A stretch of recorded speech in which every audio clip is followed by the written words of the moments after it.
Guess who just got back today? Them wild-eyed boys that have been away. Haven't changed, had much to say. But man, I still think them cats are crazy. They were asking if you were around, how you was and where you could be found. Told them you were living downtown, driving all the old men crazy. 1, 2, 3, 4. The boys are back in town, the boys are back in town. The boys are back in town, the boys are back in town. The boys are back in town, the boys are back in town, the boys are back in town. The boys are most definitely back in town, and we are thrilled to be back here in Sloan Park for Game 2 of the 2025 Banana Ball World Tour. After a thrilling Party Animals win an evening ago, the boys in black and pink will be looking for a sweep of Mesa this afternoon as they send Brett Helton to the bump, while the Nanners turn to their splitter specialist, Mr. Jared Donaldson, as they look to turn the tide.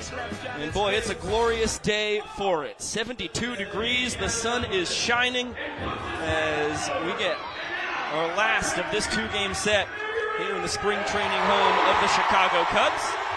Largest ballpark in all of Major League Baseball when it comes to spring training. Welcome inside with Josh Talevsky, Pico Scala. Thank you all so much for spending your afternoon with us here in virtual Banana Land. It was a really tremendous game through 6 innings last night, a thrilling finish, but the Party Animals stepped on the gas late and turned it into a slobber knocker. And traditionally they say that the offense is always ready before the arms on the opening game of the season. That was especially true last night. The Party Animals dominated offensively, scoring 18 of the 25 runs in the ballgame, and it really started out with a bang off the bat of Reese Hampton to begin the World Tour.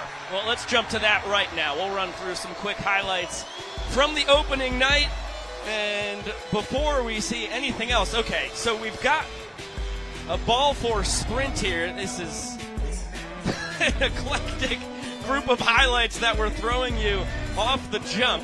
You're getting a look at some of the unique banana ball opportunities that occurred. A ball for sprint, a steal of first base from Tanner Tinker Thomas, and a foul out to a fan. Reese Alexiadis has now done it on back-to-back tours. That does not tell the story of last night, but it does give you an idea of some of the unique banana ball plays that we saw, and it's fun that, you know, we kind of hit the bingo card there with a foul out to the fan, 2 steals at first base. D.R. Meadows got into that department as well, and way too many ball force sprints, 9 of them allowed by the Bananas, a big part of why they lost the game. Yeah, it was a very difficult night overall for Bananas pitchers, but overall what really stood out about last night's game was the entertainment that we saw. We saw big home run celebrations from veterans like Jake School of the Party Animals and Dan Oberst of the Bananas, but it was the rookies who also had a big hand in some entertainment last night. Ty Jackson with a big trumpets walk up into a single, and how about the Party Animals rookie Andy Cosgrove, who had 2 doubles, 6 runs batted in, and had a plethora of celebrations to break out on opening night. Yeah, the star from Love Island, Australia, is looking like he might be a star in Banana Land as well. Right now, he is warming up Brett Helton in the bullpen, so we had Drake Toll grab him a few moments ago. Drake, let's see how it went. I'm here this free game with a very special guest, Andy Cosgrove. Andy, one of the most prolific starts to a rookie career last night. Walk me through your performance.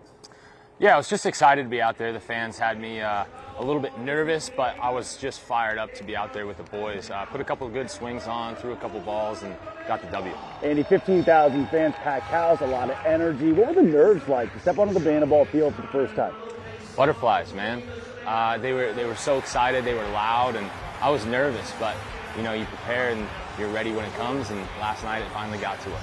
Entertainment from you was spectacular as well. What can we expect, not just the rest of the season, but even today? Listen, I'm not going to say much, but I think I got a lot of brothers out there. Andy Cosgrove, 2025 season off to a hot start. Can you keep it going? I'm going to do my best, and I think I think we're going to win a lot of ball games, baby. Go Party Animals. The answer is yes. Party on. Can't complain with a 2 for 4 with 2 doubles, a ball 4 sprint, and 6 runs driven in on the Party Animals debut for Andy Cosgrove. Now, for Reese Alexiadis, this is a sophomore season for him, and unfortunately, it was a repeat occurrence here in his opening night once again. Fouled out to a fan last year in his first ever at-bat in Banana Ball in Tampa, Florida, and then deja vu. He fouled out to a fan last night. Sam Bauman's got Reese down on the field to talk about it. Yeah, Biko, for Superman, there is kryptonite. For Reese Alexiadis, there's the fan-caught foul ball. Reese last night, not what you were hoping for with the at-bat. We talked to that fan, though, who caught the foul ball, telling us he didn't realize he's helping the Party Animals. Any message for that fan or any future fans out there when you foul one off? I felt bad for the fans in the right field area, partly because I didn't get a fly ball to the 9th inning. You know, and so I just wanted to give him a little bit of action, you know, try to help him out because they seemed a little, let down that there was no action out in right field. The guy is generous, and I'm saying that because we know that's not the first time this has happened for you, Reese. Obviously, your first ever at-bat 1 year ago in Tampa. You did the same thing. You're now in the history books, though, as the only person to have ever done that in Banana Ball. What does that mean to you? First off, thank you. Thank you for that achievement. When you play this game, you play for the records, you play for the milestones, and it's just a huge honor to be in the record book of a fan-caught foul ball back-to-back opening days. And I just hope we can make it a three-peat next year, just like the Chiefs this year. Three-peat.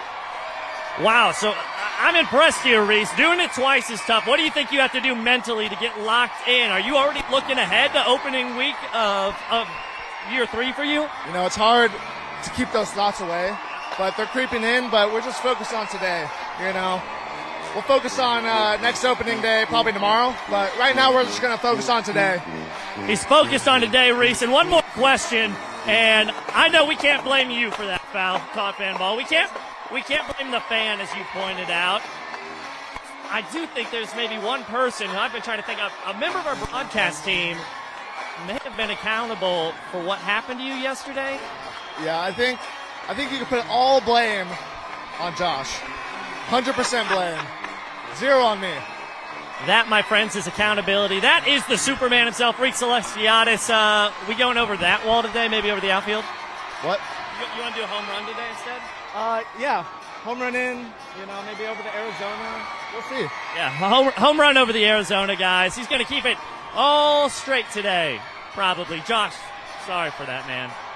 Thank you. Thanks so much, SB. Thanks, Reese. You are too funny, man. That was tough to keep it together during that one. So he's calling a right center field home run. Everybody put that in your scorebook at home. Take a look at the pitching matchup we have here this afternoon. Brett Helton on the bump for the Party Animals, going to try and keep Alexiadis in the park, and Jared Donaldson on the mound for Reese's Nanners. Both of these pitchers joined Banana Ball during the 2022 Summer Series, and heading into this season, Tyler Gillum said the only rotation lock was Noah Nisnik. Jared Donaldson earned this start in Game 2, was very impressive throughout the prime season scrimmage games, and from May on last season continued to lower the earned run average and increase his pace on the pitcher's mound. So he could very well go out there and dominate for the Savannah Bananas. And you turn over to Brett Helton of the Party Animals, one of the guys they trust the absolute most. We know that he is always entertaining on the pitcher's mound, has incredible dance moves in my humble opinion. And what stands out about Brett Helton as well, he is always working quickly on the pitcher's mound. His 37 career innings thrown in less than 2 minutes ranks first all time in Banana Ball history, and he also happened to lead the World Tour in innings pitched a season ago. The Party Animals know they've got a guy that they can give the ball and that they trust here in Game 2 to try and get an opening weekend sweep. Yeah, not a surprise at all to see Brett Helton getting the nod from Vava and company for the second game of this tour. As you said, this is a start earned by Jared Donaldson, 2022 Peach Belt Pitcher of the Year, a collegiate banana before this. This is now his third world tour, just like Helton. And boy, Donnie really turned it up across the tail end of last year's tour, and we expect he will start on fire this year as well. Let's get it down to Jesse Cole. Time to get the 15,000 plus warmed up here in Mesa. The players are ready. It's time for you, the fans, to get ready. So I need everyone on your feet. All 15,000 people here at Sloan Park on your feet.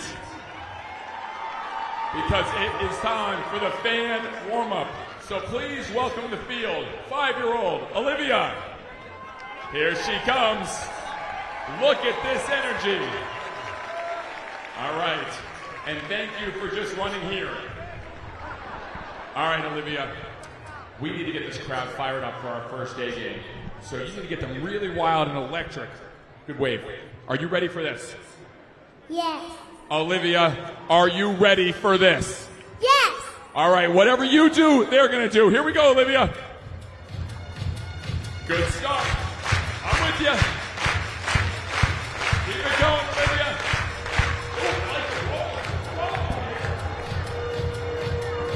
Oh, yeah, all right, yes, getting the eyes going. Getting the eyes going. Oh, staying alive, all right. From the 1970s, you must remember it vividly. Now what? Oh, we're running? We're running? The shoulders. We're Macarena. We're doing the Macarena. I like this. Keep it going, Olivia. Oh, jumping jacks. Jumping jacks. Keep it going. All right, we can handle this. Keep it going, Olivia. Keep it going. Look around. Look all the way around. 15,000 people going crazy for you. Fans, let's hear it for 5-year-old Olivia.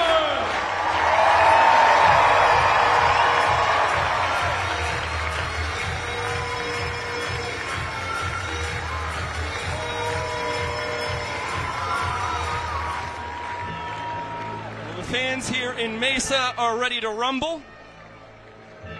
As we get a unique look through the tunnel, here comes the young professor to get us all fired up later in the broadcast world. Gentlemen, boys and girls, and potassium enthusiasts from around the world, today you and thousands of your friends here live and millions more watching at home have gathered here to witness something beyond your wildest imagination. From Montana to Savannah, from the Isle of Man to Tokyo, Japan, the Banana Maniacs come from across the globe to witness this. This is not baseball. This is the Crucible, where the fastest, hungriest, and most entertaining players are fours. This is a game of the fans, by the fans, and for the fans. But this is not your granddad's pastime. This is not just another day at the ballpark. This game is baseball by birth, fruit by name, and an absolute worldwide phenomenon by the grace of God. This is the time for all 15,000 people here in Mesa, Arizona, to get up on your feet and give me your voices. Because this is the greatest show in sports. Ladies and gentlemen, this is Banana Ball! It's time to meet the starting lineup for your Savannah Bananas. Leading off in center field, number 5, DR, the Doc Meadow.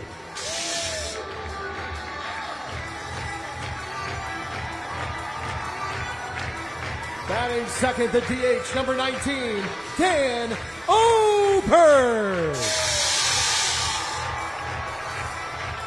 Batting third, the catcher, number 3, Eric Jones.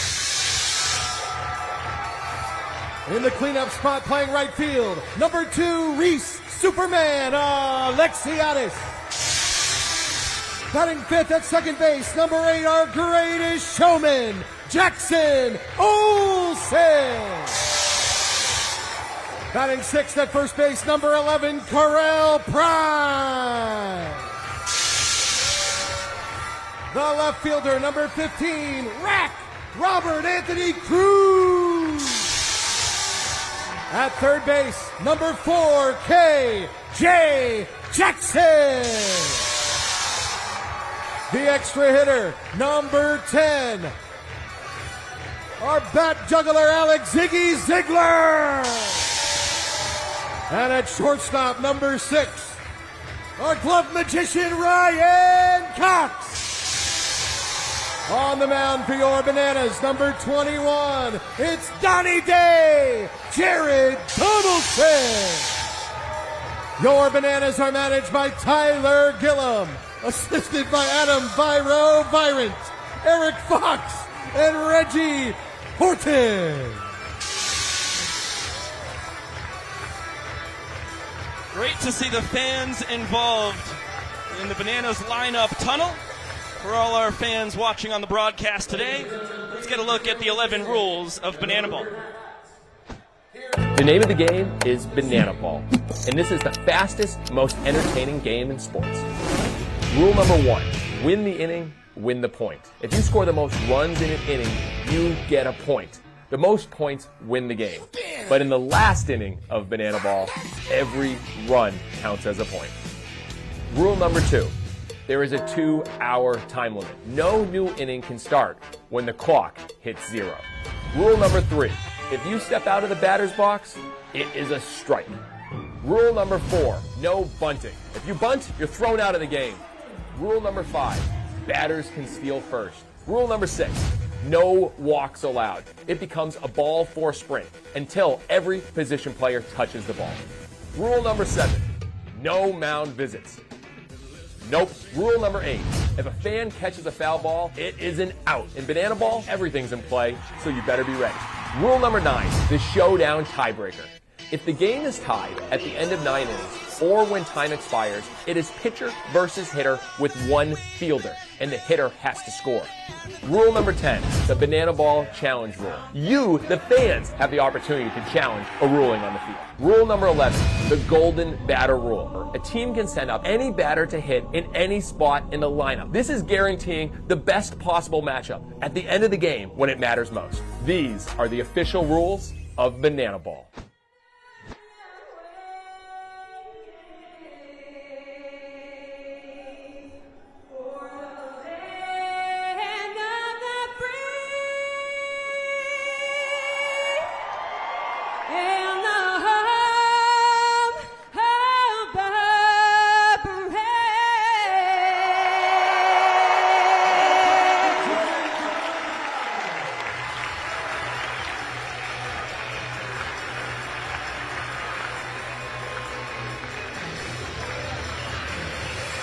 It's a beautiful day for Banana Ball. Our second game of 2025 is moments away from having its first pitch thrown.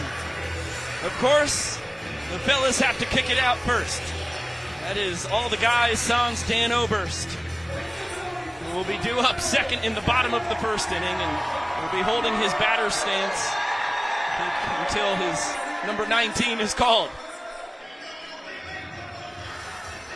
Let's get a look at the Party Animals starting lineup tonight. Boy, they brought the boom an evening ago. 18 runs scored. Impressive offensive performance. And it is the exact lineup you see yesterday when it comes to the offense. Some positions switched around. Still Hampton, Fisher, and Skoll due to swing it in the first. Tanner Thomas cleaning it up. Then Acuff, Swan, and Bloomer in the middle. Cosgrove, Baber, and Becerra to round it out. And it was the guys in the middle of that lineup for the Party Animals last night doing a majority of the damage. Jason Swan 1 for 2 with 3 ball 4 sprints.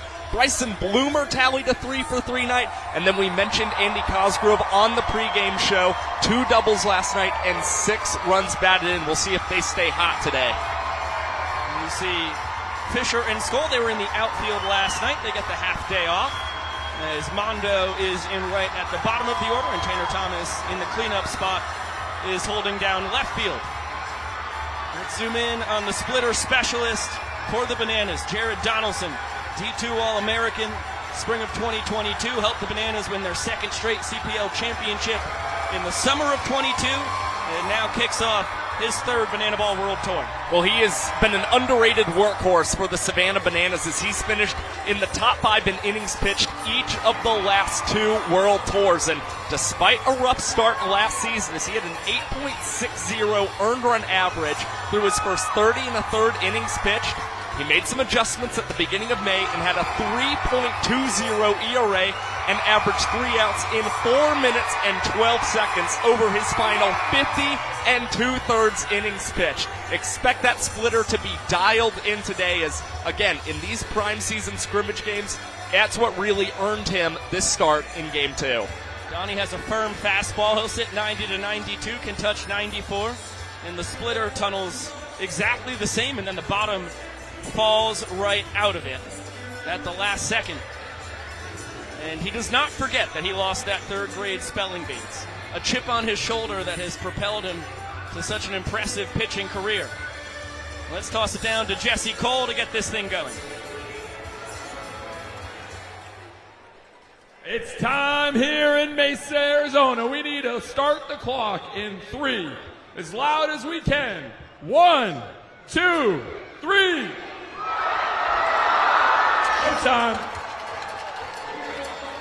We will not start today's ball game with a show tune as we did to begin the tour. Reese Hampton from the right side capitalized on the entire Bananas roster being on the infield. Boy, he's jumping on the first pitch today just a little early. Got himself an inside the park home run. Every single Savannah Banana was on the infield grass. It was Alexiadis who tracked the ball down on the warning track. And by the time the ball was flying in, Hampton had already touched home. And what's pretty remarkable to see early on this season, Reese very aggressive in his first at-bat as Reese Alexiadis tries to come away with an early tornado catch, but the banana ball appears to get stuck in the cape and ricochet off of his glove. So on the second pitch of the ball game, Reese Hampton reaches via the trick play miss. Heater just misses to Noah Fisher. Good looking offering. Always have to be worried about Hampton running from first. It's remarkable that didn't happen to Alexiadis more last year. He was 44 for 47 on his trick play attempts in his rookie year in Banana Land, and pulled off nearly a dozen of those tornado catches, contending with the cape every time. Gets in the way here. No strike called there. There goes Hampton. Fastball, strike 2, and throw not handled by Olsen. Couldn't dig it out on the toss to second from EJ. Hampton's got his first stolen base of the tour. And that stolen base could prove very big for the Party Animals if Fisher earns ball 4. Hampton would come across to score rather easily, but Donaldson's first payoff is spoiled foul by Fisher. Another 3-2. Nowhere close. Went to the splitter. And EJ sails the throw on the sprint defense over Cox's head. All 7 Bananas defensively have to touch the ball before it is live. It's going to be a 2-base sprint for Fish. He'll pick up a ribeye. And here is Drake Toll dancing in the celly. Another hot start tonight, Reese. How do you guys keep doing it? Well, it's just day in and day out. Party rock. Is this what the 2025 season's going to be? I think we're off to a great start, Drake Toll. Let's go, Party Animals. Reese, party on. Let's go. It took 1 batter for Reese to score last night. Takes 2 batters for Reese to score in Game 2. And again, you see the Banana Ball IQ for the Banana Ball veteran Reese, a member of Banana Ball since 2022. Very smart decision to go ahead and swipe second bases. Again, that ball 4 sprint and him being in scoring position led to an early run for the Animals. 0-2 count here on Jake Skoll. Had a 2-run homer last night. Extended the Animals' lead from 4-2 to 6-2, which ended up being the final score. Good blink there on the splitter in the dirt. Skoll, the returning Banana Ball home run champ. Dozen long balls a year ago. This one out to left center. Meadows making the call, and Cruz cuts in front of him. DR, nice evasive maneuver at the end there to avoid a catastrophe. Looked the entire time like DR had called off Robert Anthony Cruz and was going to come away with the catch. Instead, it's Cruz last minute breaking in and fortunately avoiding a collision with Meadows in center field. Especially considering if we had seen that, it likely would have led to Fisher coming across to score for the Animals. Quick 0-2 count here on Tanner Tinder Thomas, our Dunkin' Donut batter of the year. You see the fans are getting into it. The strikeout from Tanner this afternoon will grant all 15,000 fans free donuts. Armando Becerra, in his 5th plate appearance last night, finally gave the fans what they came here for. This one's going to be dunked into right for a base knock. Fisher gets a stop sign. Alexiadis has a cannon. He shows it off. And a strike to EJ at the dish. What a sticky situation here for the Nanners. Second straight ball game where Tanner Thomas is choked up on the bat and been able to either get a base knock or produce via sac fly like we saw a night ago. He is doing some impressive hitting with 2 strikes early on in 2025. That's his first hit of the tour. Now Chase Acuff steps in. Party Animals got through their order 5 times. Acuff had 6 plate appearances, 2 for 6 on the night. As he drives this one deep, but foul. The fans come up with the catch! What a snag! Looked like it might have been a foul home run. Turns into a foul out to the fan. Well, pretty good exit velocity off the bat of Chase Acuff, but as that one continued to sail down the left field line, you see the glove go up and the fan come down with the banana ball. What an incredible play, and the first foul ball caught going in favor of the Bananas this season. We only had one last night. If you were with us on the pregame show, you know in full detail that it was against Reese Alexiadis. This one fouled off. Thomas was off on the pitch. He'll have to retreat back to first. And what's fortunate about the fans coming away with that catch is, of course, you can't get an advance from Noah Fisher at third base either. The exact out the Bananas were looking for. Now Alexiadis going towards the line, battling the sun, has the banana ball. Donaldson does a heck of a job to limit the damage to just 1 run with an assist from the fans as they retire Chase Acuff.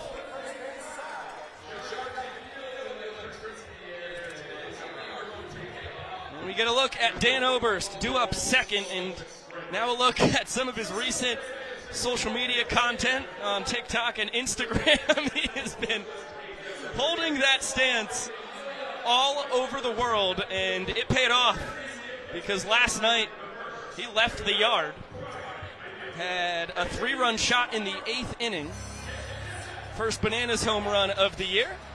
As we said, he'll be due up second. Before him, DR Meadows. He's sandwiched in between the Doctor and Eric Jones Jr., then Reese Alexiadis cleaning it up. Jackson Olsen, Correll Prime, and Robert Anthony Cruz in the middle. The bottom 3, Kyle Jackson, Alex Ziegler, and Ryan Cox. Well, I'd like to think holding that pose for Dan Oberst has really helped him with his visualizations at the plate, as you saw him with the double and the big 3-run home run a night ago. But I think you can expect some big things from the bat of Correll Prime. Was not in the lineup last night as he appeared as a pitcher, but Prime had a pretty impressive stint between the Visitors and Bananas a season ago. Well, that's an understatement. He was a force at the dish as we look at our babies and toddlers alike competing in the world's slowest race. Some drama, but look at that youngster, backwards hat, fighting back tears and digging through. Trying to keep up with the leaders. It's a tight finish here. Well, that was a fantastic race. Get a look at Brett Helton who kicks off his third Banana Ball World Tour here today. Well, the 115 innings pitched a season ago led all pitchers on the Banana Ball World Tour. He has now had back-to-back seasons with 100 or more innings pitched and an earned run average below 5 for the Party Animals. And what makes him so successful, he's a guy who likes to pitch to contact. As he wants his defenders behind him to grab as many trick plays as possible. D.R. Meadows picked up right where he left off after leading the 2024 tour in batting average and OBP. 2 for 2 last night with a triple and a ball. Check that, and a steal of first base. See if Brett Helton can keep him off the base paths.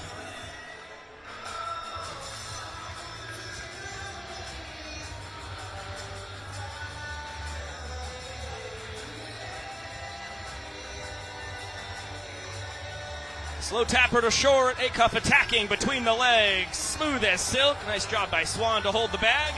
And a forward roll out call from Nathan Neuer, the umpire at first. Textbook example of what Brett Helton wants to see. Chase Acuff gets the slow roller, charges, goes between the legs, and then has the perfect throw over to Jason Swan. It's Acuff already with 5 trick plays on his season after he collected 4 a night ago.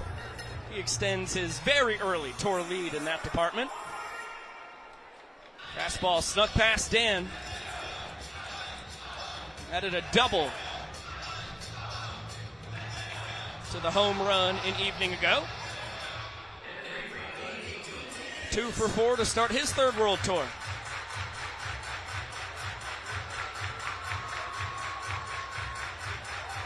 Grounder to short. Oh, what a job! Oh no! Jason Swan continues to struggle in the trick play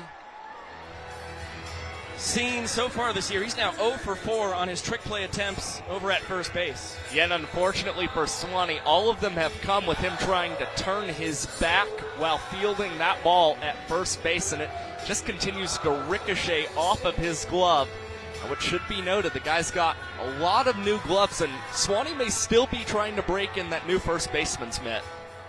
Well, it puts the inning tying run in scoring position, and now Herc Jones Jr. represents the inning winning run, way ahead of the changeup. Helton ahead 0-2. Jay was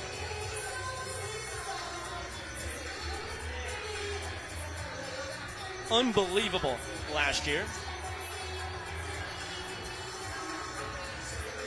Only guy with the qualified amount of plate appearances with an OPS north of 1,000.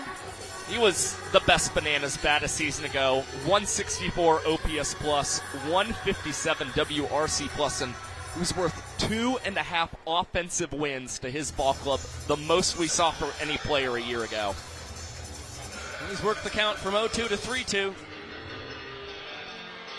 Ball 4 ties the inning for the Bananas. EJ too close to take, able to spoil it. Battle between a pair of former minor leaguers. Brett Helton spent 4 years in the Pirates organization. EJ a couple seasons split between the Twins and Mariners farm systems. That one roped all the way to the wall in left. It's going to score Dan easily as EJ trades spots with him at second. And we're knotted out a run each here in the first.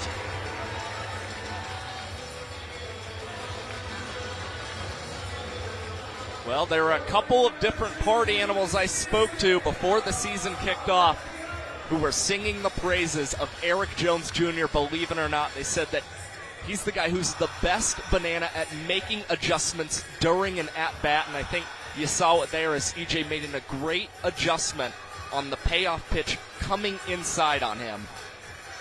Malachi Mitchell takes his spot at second. First time we get to see the Bananas designated runner this afternoon. 2-1 count on Reese Alexiadis. Nice pitcher's pitch to even it up.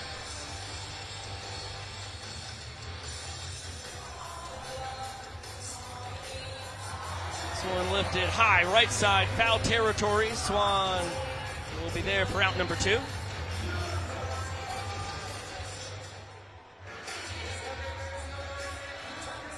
inning in the hands of Jackson Olsen. Well, the foul out to Jason Swan certainly doesn't feel good for Reese Alexiadis, but it just might feel better than fouling out to a fan yet again for Super Reese. Hot shot to Baber. What a trick play. Flips it up 360 over to first in plenty of time. And a 0-0 game after one in the all-important points department. Another look at Baber's second trick play of the tour. That's a beaut. Nifty play from Dustin Baber, and the Party Animals and Bananas for a second straight game tie the first inning, so still scoreless here in Mesa. Yellow Roses being taken into the crowd by Kellogg and Bananas alike. Let's get a look at some Banana Ball basics. Here's a ball four sprint we saw last night. Terrific sprint defense by the Animals. Got it to all 7 fielders behind the pitcher and catcher in short order. And then Tanner Thomas, the first steal of first on the tour. Can only happen on a wild pitch or pass ball. And now the aforementioned Alexiadis foul out to a fan that ended the bottom of the 8th and really turns the tide for the Party Animals. Well, these are just some of the rules that make Banana Ball different, and another one of those is also the 2-hour time limit that you see up on this scoreboard. Now, you might have noticed last night that the ball game was over 2 hours for the Savannah Bananas, but the reason was because they had reached the 9th inning before that 2-hour clock expired, which meant they were going to play the rest of the game through. Seen the fan who caught a foul ball, Julia!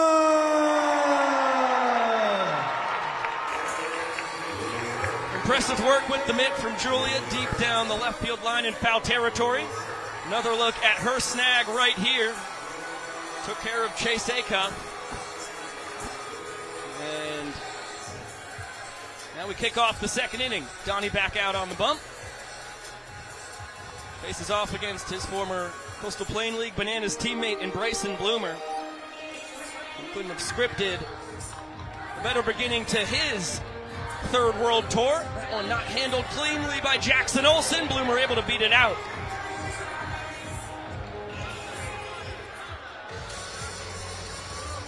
And here comes Andy Cosgrove.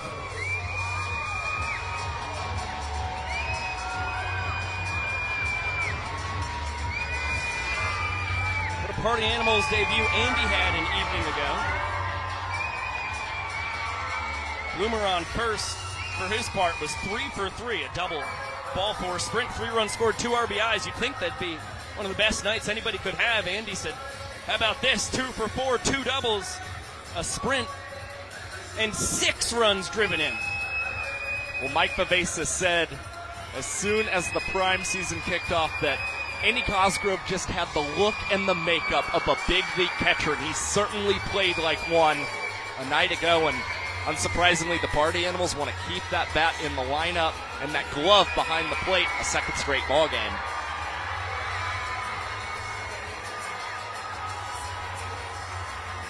Two just misses. Count runs full.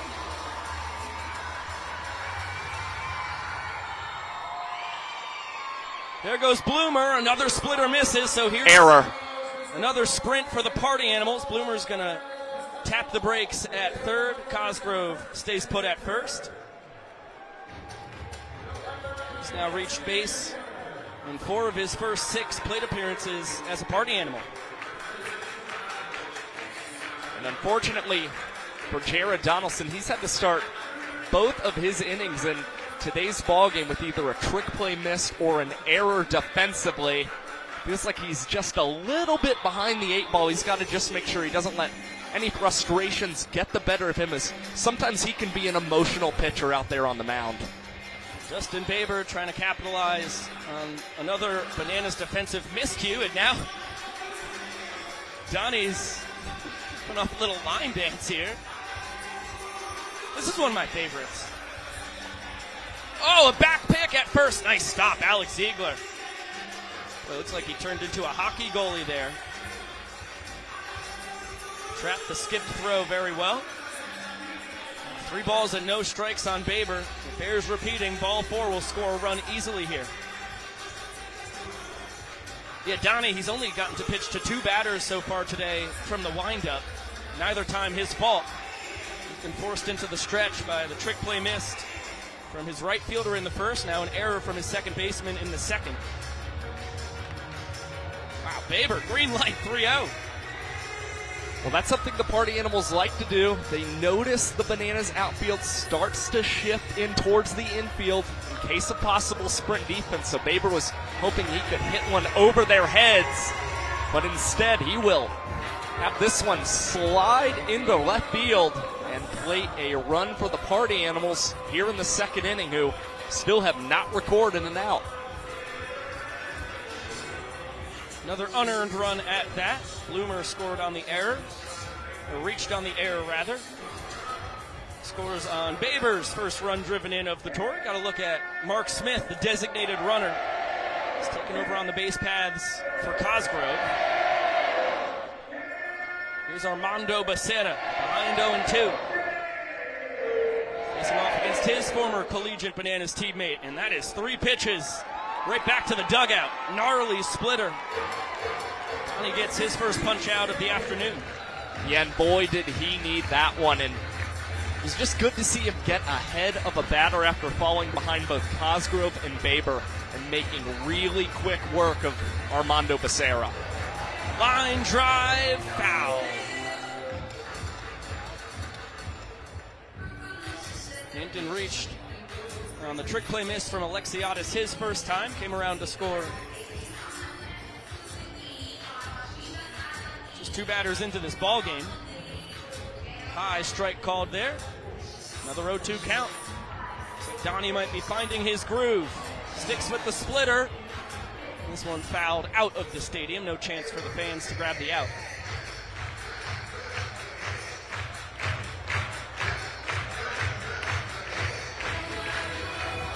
Steady diet of splitters. Hinton spoils it again.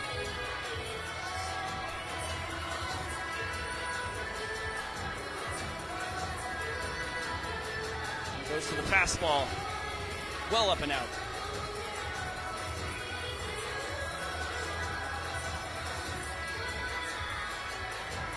Swing and a miss. Splitter gets the job done again. Back-to-back Ks for Donaldson. Here comes Noah Fisher.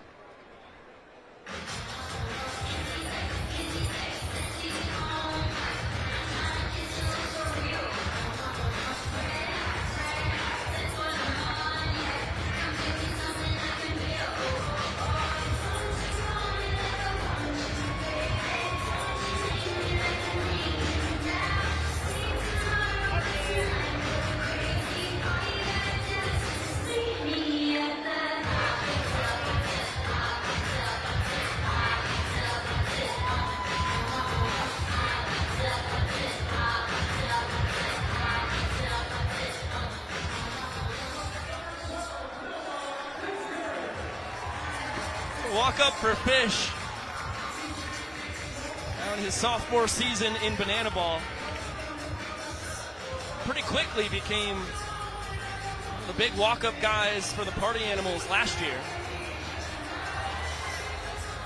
Guy who spent a few years as an actor, as a kid. A lot of experience in the AV club in high school.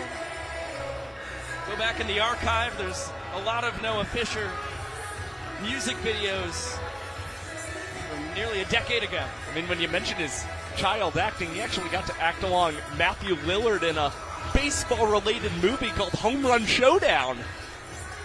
Gotta check it out. It was on Netflix the last I checked. Splitter just misses high. 2 on, 2 down. 2-2 pitch. Chopped foul, will do it again.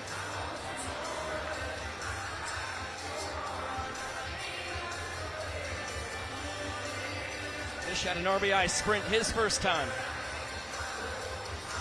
One bad one from Donnie from grabbing another. Runners will be off on the 3-2. Fisher digs it out. Meadows backpedaling, eyeing it up, has it for out number 3. The Party Animals push 1 run across for a second straight inning. Mariners will need 1 to tie it, 2 to claim the first point here today. And the Animals have made Jared Donaldson work so far in today's ballgame. Even though Fisher ended with the flyout, Party Animals have already had 6 different plate appearances that have gone 5 or more pitches against the Banana Splitter specialist. Downey has given up 2 runs in the ballgame, both of them unearned. He's done a very good job of limiting the damage. Look at the young professor and Jesse Cole. We've got a crowd sing-off going. Toss it down First to Jesse. song, here we go. See how the singing voices are here today in Mesa.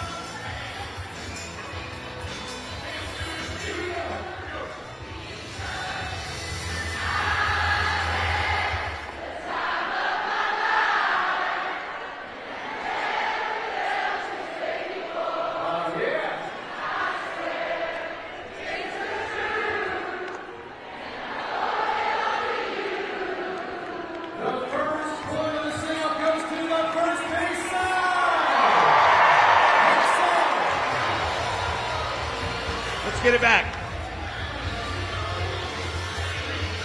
Here we go.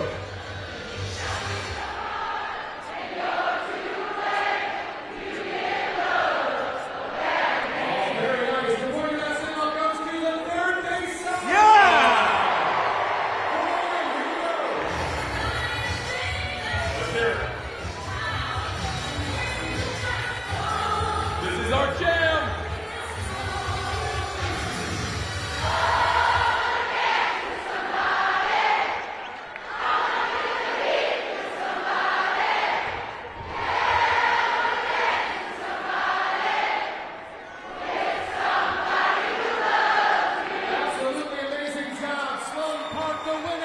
Today's sing-off is...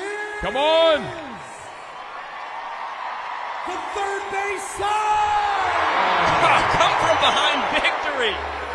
The young professor and the third base side. Underdogs. Take down Jesse and the first base side. Correll Prime with a 1-1 count as he squares off against one of his best friends in the entire world. Prime and Helton have spent 6 of the last 7 years living together. Well, Helton's the man who helped get Correll Prime to Banana Ball. And we saw Prime with the home run against Brett Helton last season and now has a single against him to start 2025. Looks like we're going to have a special pinch runner here.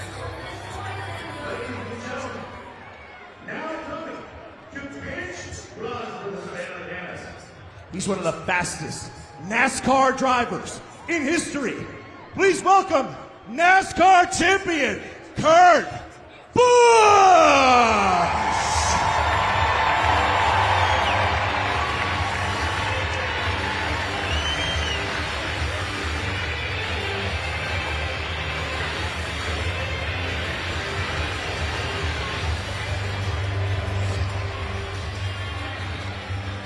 Just never know who you're going to see in Banana Land.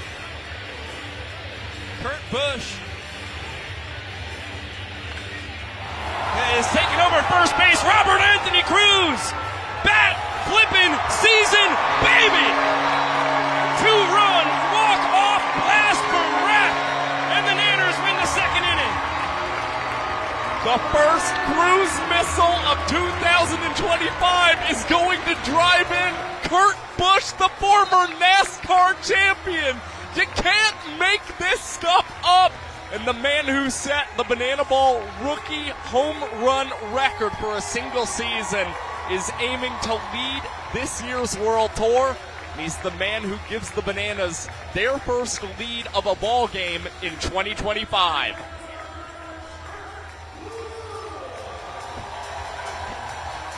Another look, no doubt, tater tot from Robert Anthony Cruz. And Kurt Busch never had to step on the gas. A victory lap for the former NASCAR champ. He only spends 1 pitch on the bases. A leisurely stroll from first to home. And we'll get it down to Sam Bauman for more.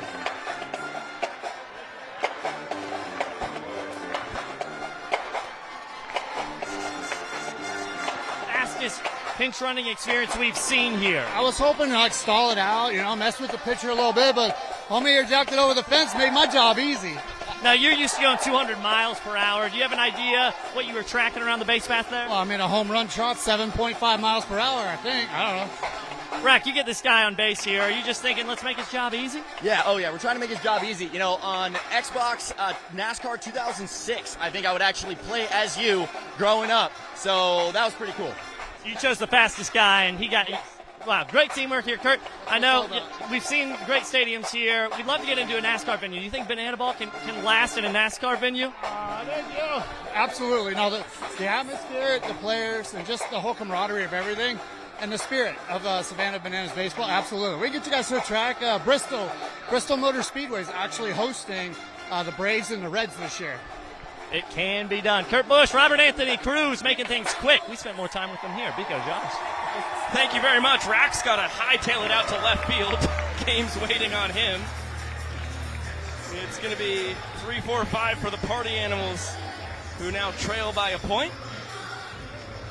It's one of the more legendary moments in Banana Ball history right there. Well, what was really interesting is that Kurt Busch opted not to wear a helmet while he was pinch running, and I guess he had a good feeling that Robert Anthony Cruz was about to go yard. He wore the helmet to first base and traded it for the hat. Ended up being the right choice.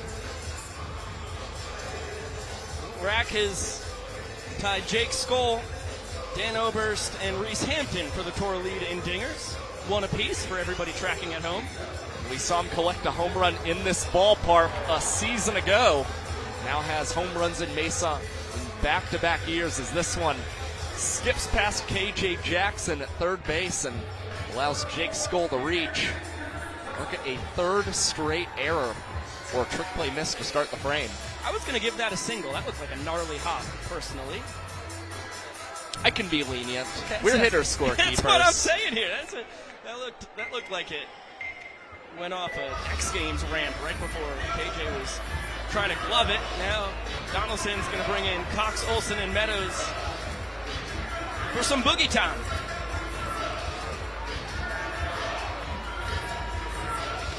Look out, Tanner Thomas. Fastball high and tight to our Dunkin' Donut batter of the ball game. Tanner was behind 0-2 his first time, lined the ball into right for a base up. Is himself with 2 strikes once again. The fans know what they want. And Tanner once again denies them their sweet, confectious treats. This time Alexiades able to grab that one before it falls.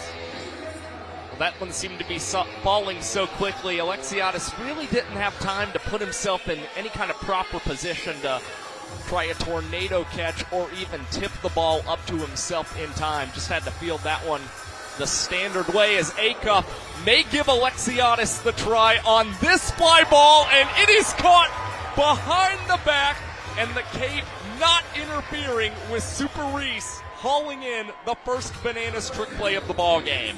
That's what Banana Ball is all about. The Cape blocked him on the first play of the game, but he got another opportunity. He sends it again. Comes up with his first trick play of the tour. Jason Swan throwing a decent amount of cash all over the batter's box. EJ able to grab $1 or $2 out of the air. Splitter for strike one. Swanee flew out to Reese and right his first time. Fouls that one out just below us in the stands. Was it caught? Yes! Vincent Chapman confirms it below our sight line. Looks like it's the second foul out to a fan against the Party Animals today. Well, Swanee looking pretty upset about that catch, mouthing at the fans, it appears, behind home plate. But nonetheless, the Bananas able to take advantage of the defense from the fans today. Get another look. Coach Eric Fox and company are fired up. And we're going to get a brand new promo. We'll send it down to Jesse. And we have the Kramer family. And they each have a whoopee cushion at each base. This is called the passing gas relay race. Yep, we're doing that. So we're having kids run there. He's going to sit on the whoopee cushion. Then the next ones can go. It's over there to the moms. Then the moms can go to the dads. They sit on the whoopee cushions. Last one home are the winners. Kids, are you ready? Ready, set, fart. Go. All right, here we go.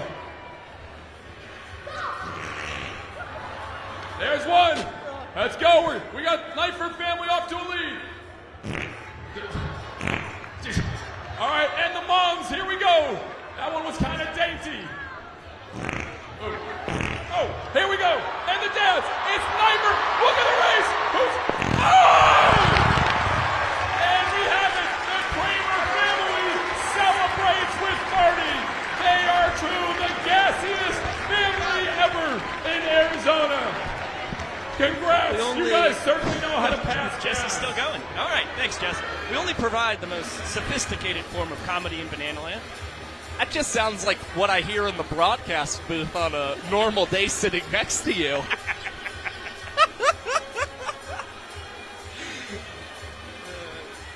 I'm sorry. No comment. I might have been astray. It's definitely true. Let's see what's going on down on the field.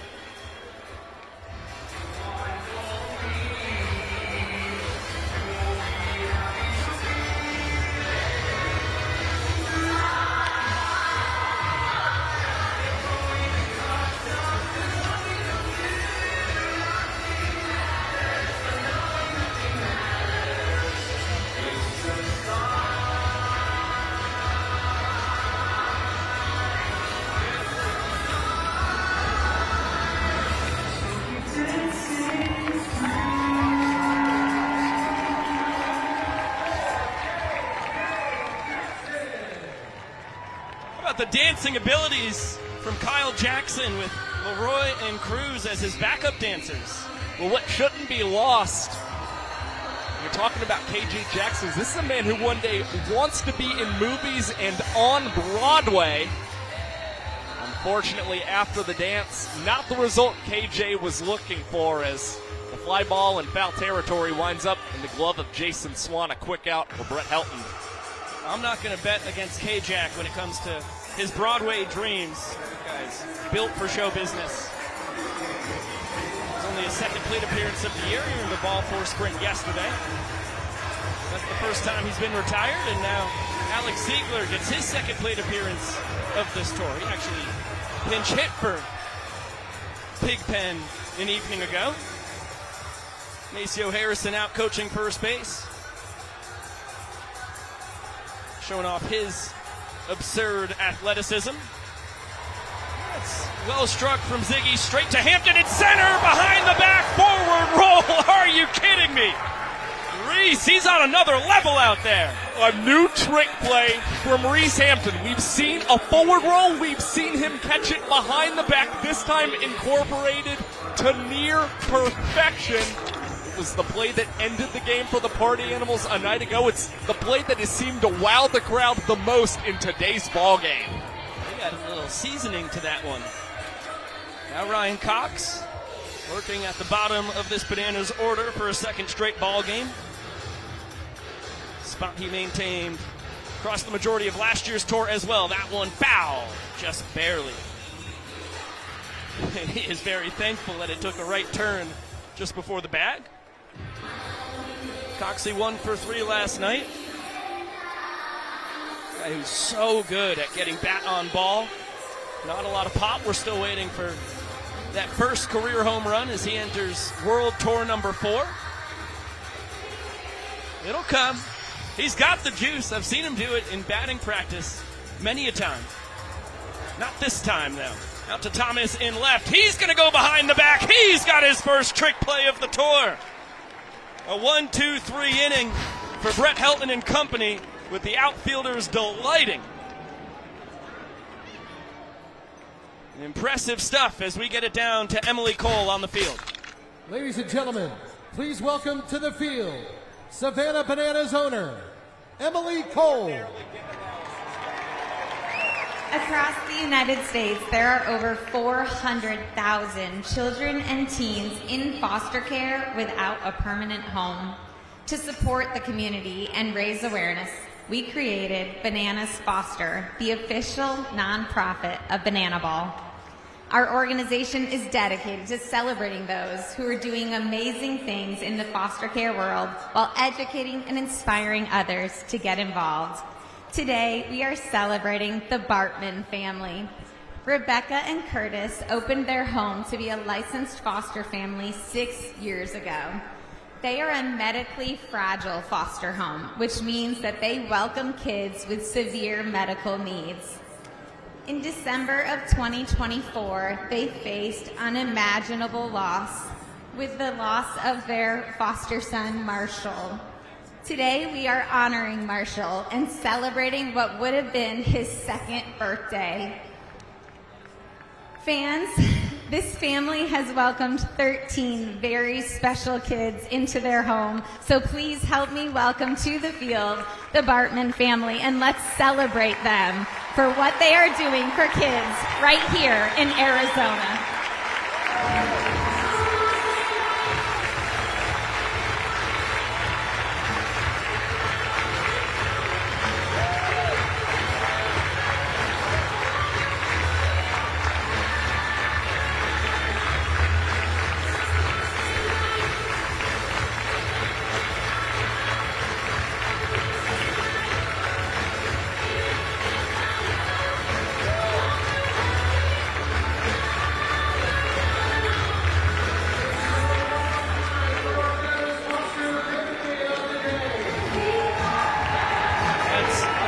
Sight down there. The largest of all time shout-outs go to Rebecca and Curtis Bartman. It is unbelievable stuff that they're doing. Let's get a look at the impressive trick play abilities from the Party Animals outfielders. First, Reese Hampton behind the back forward roll, and then the very next play, Tanner Thomas says, "I'd like to go behind the back as well." And the crowd might have arguably gotten louder for Tanner's behind the back. He has always been a fan favorite, and I think they were just enthused to see back-to-back trick plays as Brett Helton tossed a 2-minute and 12-second inning. And I'm enthused to get to see the Banana Ball debut for Kyle Perry. Out of Omaha, Nebraska, spent 6 years in Lincoln at the University of Nebraska. And he is the only player on this Bananas squad with no Banana Ball experience. He's been really fun to watch across the prime season. Well, you can see in the warm-up pitches, he has an Andy Pettit-like delivery on the mound for the Savannah Bananas. Now, he posted the best walks per 9-inning mark in the Big Ten, averaging 1.35 walks per 9 innings in his grad season at the University of Nebraska. He's a very consistent strike thrower, and Tyler Dillon told me that Kyle Perry's going to get better every time he takes the mound. It is going to be all about learning from more experience for the lefty. KP comes in for the bottom 4 in the Party Animals lineup. Bryson Bloomer first due to swing it. Fastball for strike 1. No surprise. Last time we saw Perry throwing against these Party Animals in a scrimmage a week ago. Through 17 of 24 pitches for strikes.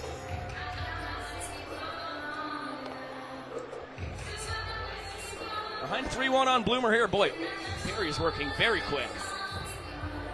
Serves it up. Meadows on his horse, can't get there.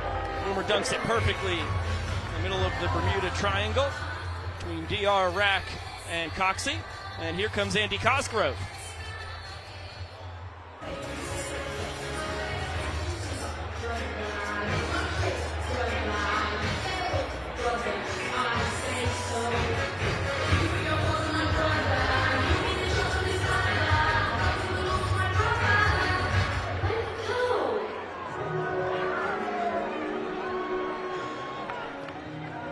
It's a nice ditty out of the new Mufasa movie, a prequel to Lion King, and Cosgrove sends that one out of the premises. Pico, have you seen the original Lion King? I do remember that some of your Disney movie knowledge is limited. Line drive, base knock for Andy. Bloomer's going to go first to third, And the entire Party Animals team follows Cosgrove to first. They celebrate with their newest brother. Yes, I have seen The Lion King. I watched it for the first time in my life as a senior in high school in Mrs. Tachillo's media studies class. It's one of the greatest classes I ever got to take. So I watched it in 4 parts, 4 different periods of high school. That's a great movie. One of the few times I cried in a classroom. Wow. Oh, boy, that's a tearjerker. How could you not? Mark Smith has taken over for Cosgrove at first. Indy continues his torrid start to his Party Animals career. A ball and 2 strikes. Smith is going to grab second on the pass ball. Baber thrown out at first, though, trying to steal the base. Good heads up work there by EJ, able to grab an out on the play. Well, Baber stole first base 4 times a season ago. Thought that banana ball had gotten away much more than it actually did from Eric Jones Jr., so runs himself into an out, but the Party Animals do advance another man into scoring position.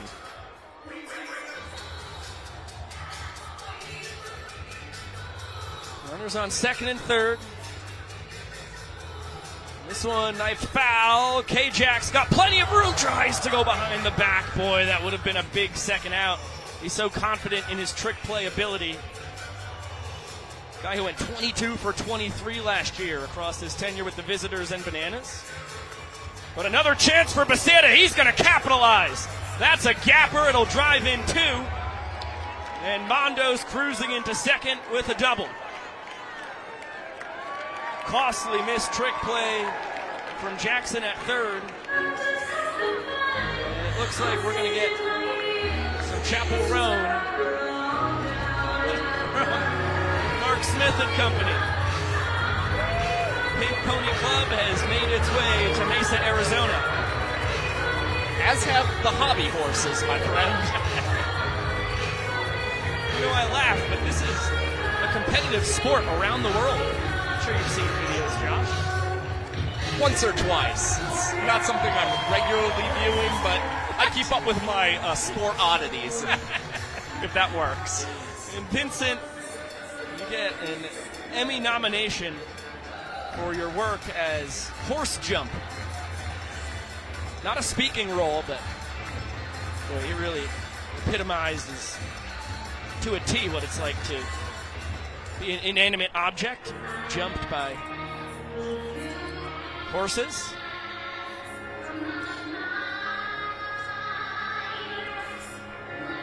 Back to the top of the order. Hampton swinging it from the right side for the first time today. Nearly takes out Andy Archer outside the Bananas dugout. And now yanks that one foul.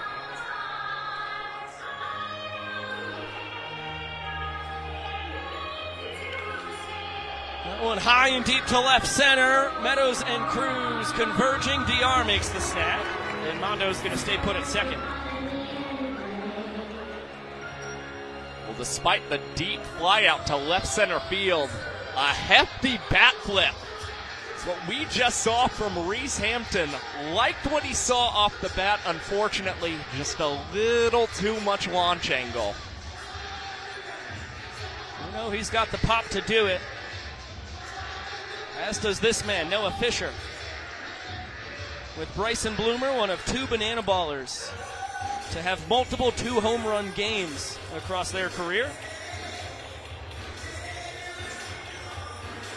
Fish did it for the first time last August, then followed it up in September. And he just missed this one off the end of the bat. Warning track power as Rack is able to haul it in.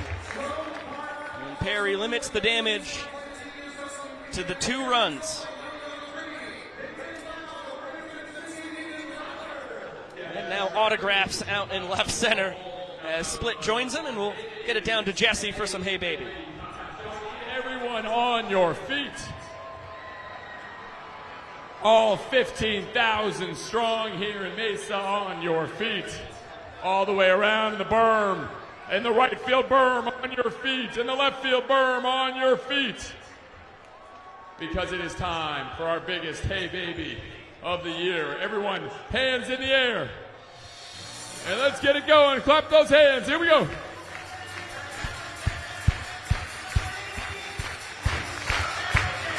And everybody, I hope you guys you're look good. with us. Now let's get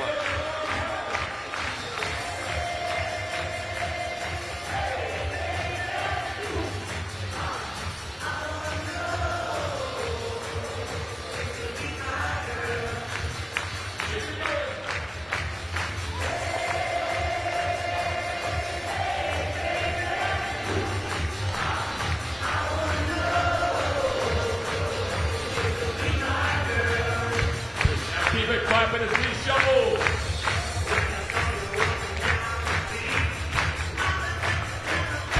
You guys look good. Even Andy Archer looks good. Now let me hear you sing it.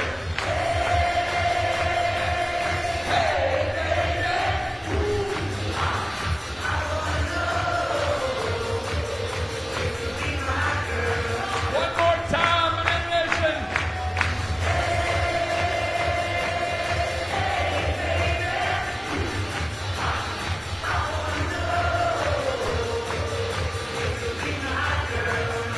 We love you guys. Give yourself a round of applause. Beautiful to see over 15,000 of our friends hey babying as we get another look at the Lion King walk up for Andy Cosgrove. He followed it up with a single to right, and the boys followed him to first. And then a Pink Pony Club hobby horse celebration at the dish at the end of the Armando Becerra two-run double. There's a lot of good momentum going the way of the party animals. We saw the impressive trick plays from Hampton and Thomas, and then a very productive top of the fourth inning, capped off with some really fun moments from the guys as well. Top of the order here in the bottom of the fourth. Brett Helton out for the fourth inning of work. And that's a 5-pitch sprint to DR Meadows. Party animals are going to have to be clean on the sprint defense. DR can fly, and they are. Get it to all 7 fielders behind Helton and Cosgrove in short order.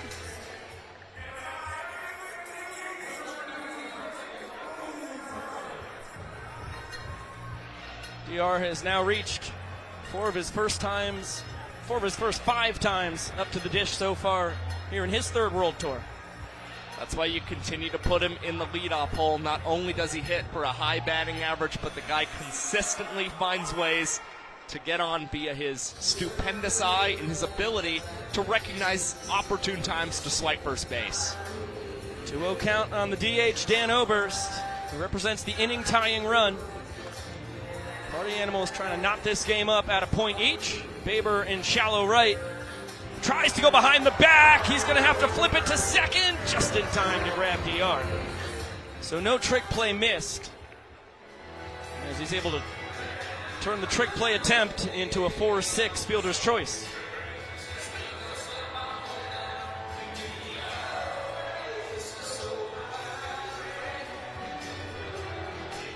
Don't take the DH spot or the DH social media personality for granted. Dan Oberst can fly on the bases.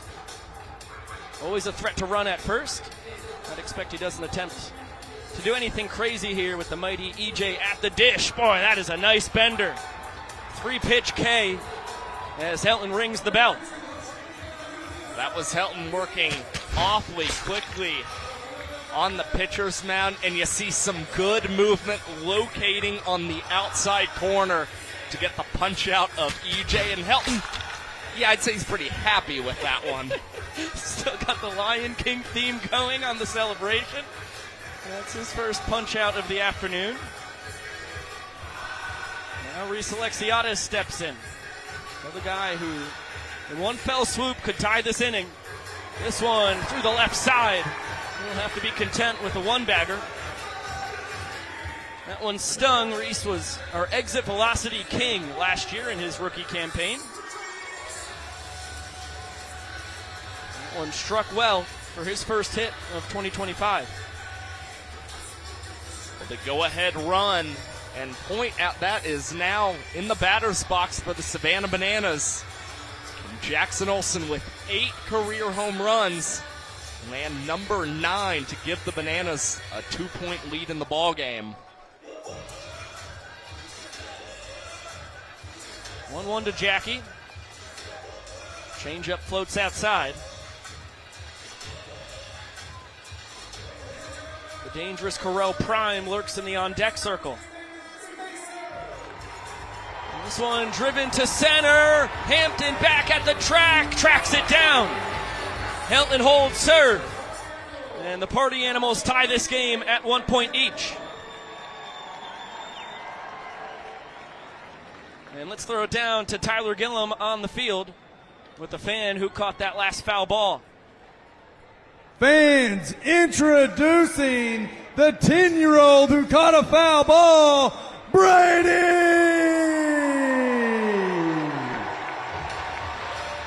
Brady, you're a legend. Jason Swan not happy that he was able to snag the foul pop. He's got over 15,000 fans and the entire Bananas roster who were thrilled with his performance.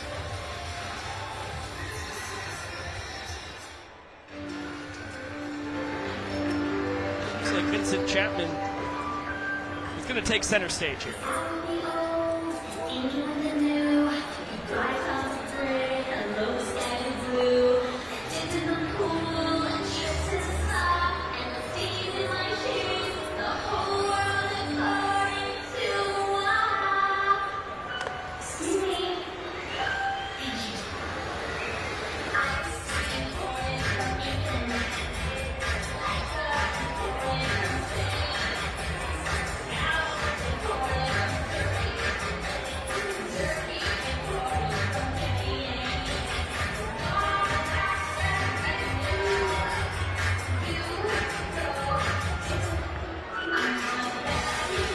Single.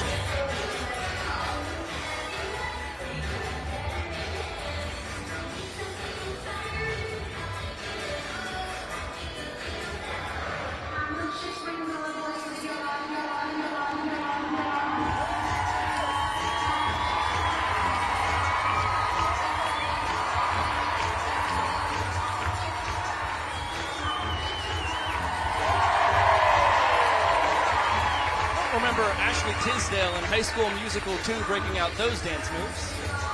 You just can't quit it. Just when you think he may not do it for the first time in Banana Ball history, you're not going to get any twerking from Vincent Chapman. You get the remix at the very end. Naturally, nice snag by Donnie in foul territory. 0-1 here on Skull. Meat of the Party Animals order due to swing it. Kyle Perry out for his second inning of his Banana Ball career. Skull, Thomas, and Acuff will face him. And a pretty advantageous group of matchups here in the fifth as he has the opportunity to face back-to-back lefties and hopefully get 2 quick outs for the Bananas. Perry, a 3-pitch guy, 4-seam fastball, curveball you saw just then, and a changeup. Back to the curve once again. Skull does not bite.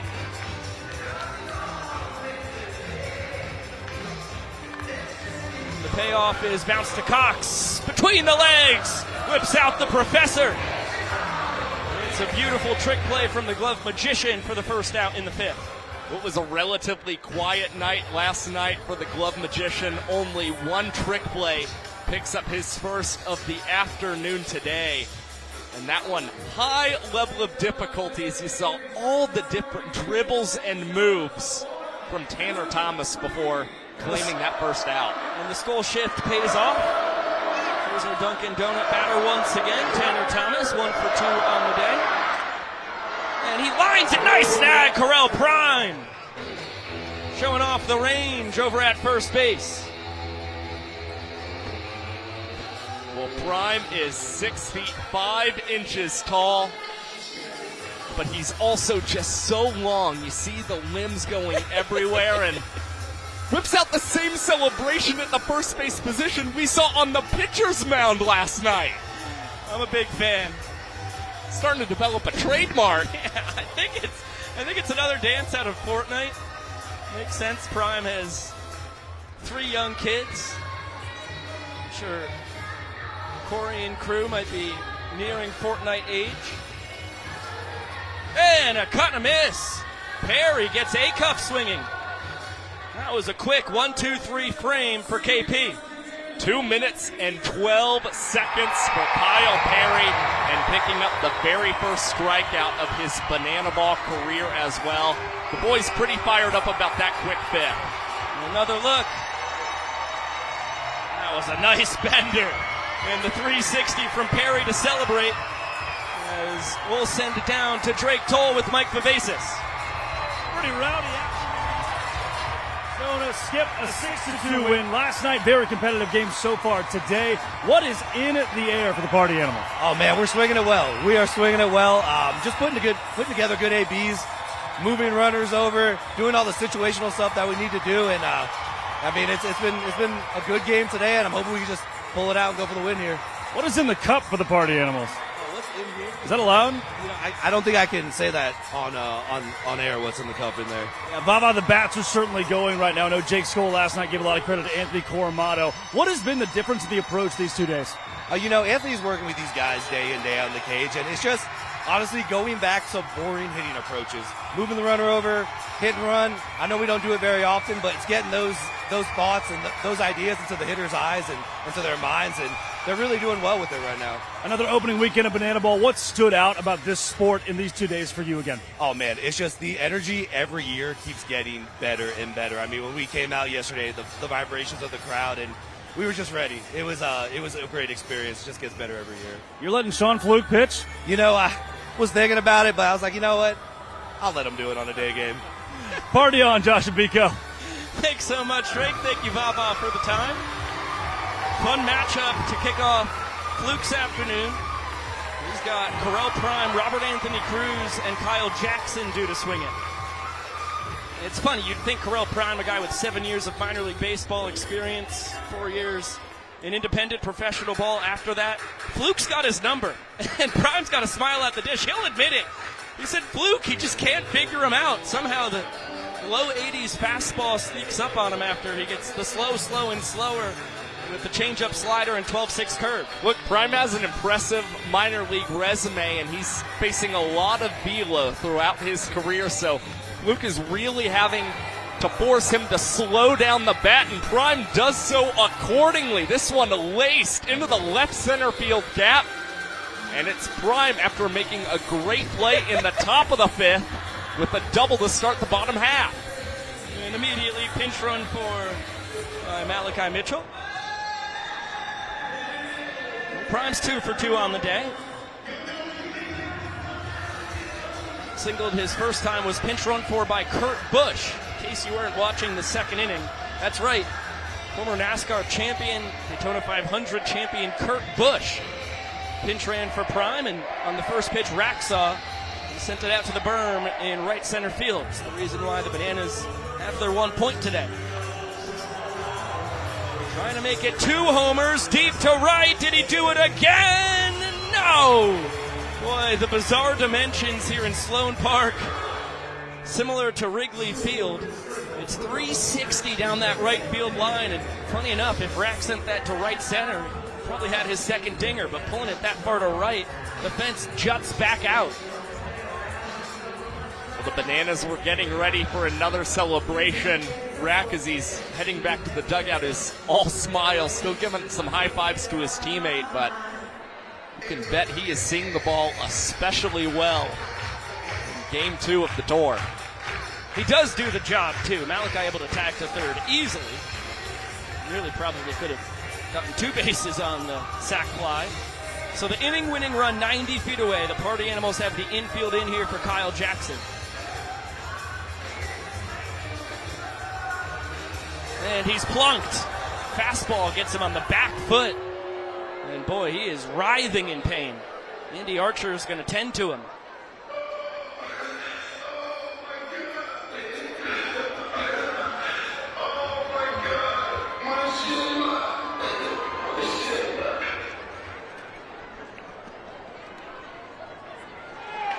All right, KJ's okay. Another Emmy nomination has to be thrown out there This time Andy Archer enters the conversation. Very emotional. He sold that incredibly well. As did KJ Jackson. Look like he's in a ton of pain. Yeah. Oh my goodness. Well, that's a leading role nomination for Andy Archer. KJ for Best Supporting Role. Throw a nomination in his book, too. He now leads off first. Flash still leading off third. Bill Leroy, deep to left field. It's going to walk off the inning.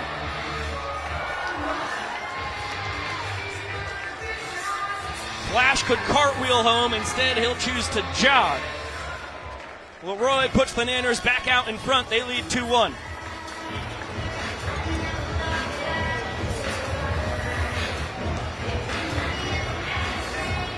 Boys are meeting around home plate. It's Mesa and Flash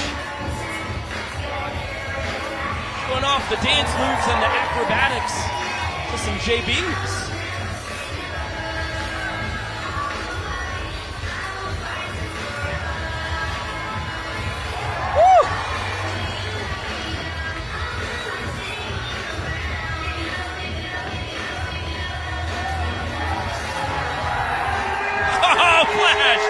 Should be fired up, baby.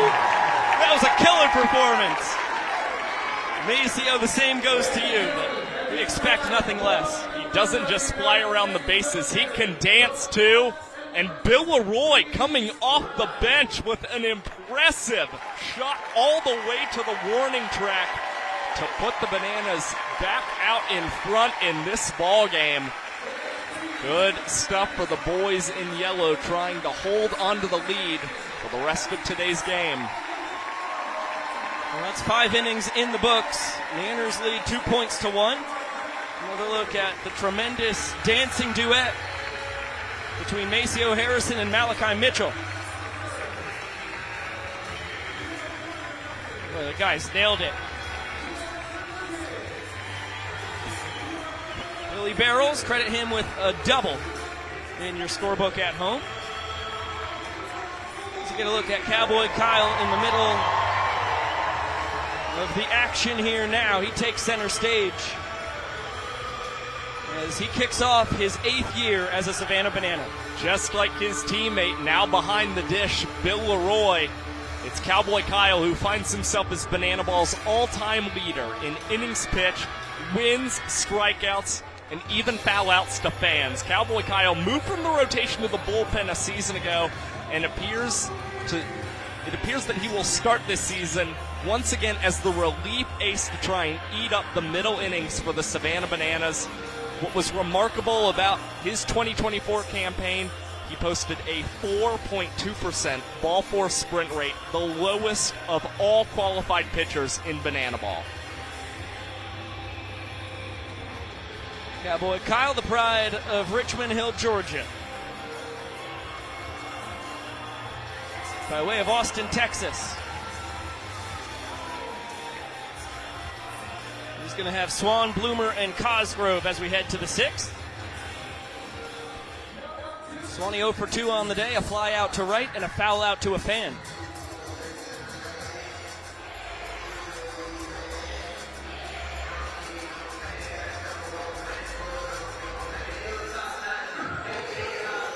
Fastball looked pretty good, just misses.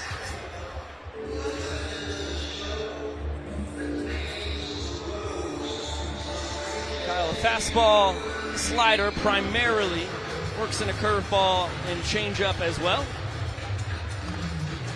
Oh, Bill got a barrel to the dome.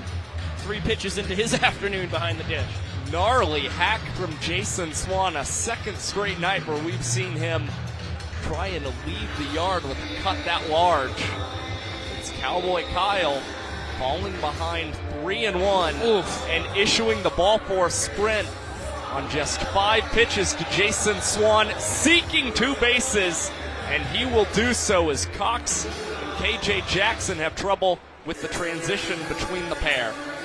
Swanee's 4th ball for sprint across a game and a half now. That leads all hitters. That was a tight zone for Mr. Luigs. And right around the bottom of the knees, not getting any calls down there. Then threw one around the letters, didn't get the call up there. But he's going to get a high fly ball to Rack, who's going to backflip. Makes the catch. Does not land the flip, but it'll be good for a trick play nonetheless. It's not the kind of rack flip that you're going to award a perfect 10, but it will get the job done. He's already left the yard in today's contest, now has a trick play as well, and 4 on the 2025 World Tour already. Yeah, that's a killer pace. 3 of them via the rack flip. He set a goal before the year to notch 40 backflip trick plays. Boy, he's crushing that pace early on. It's going to be a 72-game season for the Bananas before we get to the Tour Championship in October in Savannah with all 4 teams. Of course, the Bananas and Party Animals, firefighters, and the Texas Tailgaters will be involved in that. A 3-1 count here on Andy Cosgrove. He's 3 for 5 to start his Party Animals career with a pair of sprints. Fastball, inside corner. And this is one of the worst parts of Banana Ball here. Andy, because he thought it was ball 4, is going to be out on strikes for leaving the box. I personally would overrule that ruling if I could. I mean, it's just not. It's not the spirit of the rule at all. And a terrible way for Andy to get his first career Party Animal strikeout. Late strike call from Vince. And the Party Animal's now confused. It's just not fun. Vava getting an explanation. Helton being pulled back to the dugout by his head coach.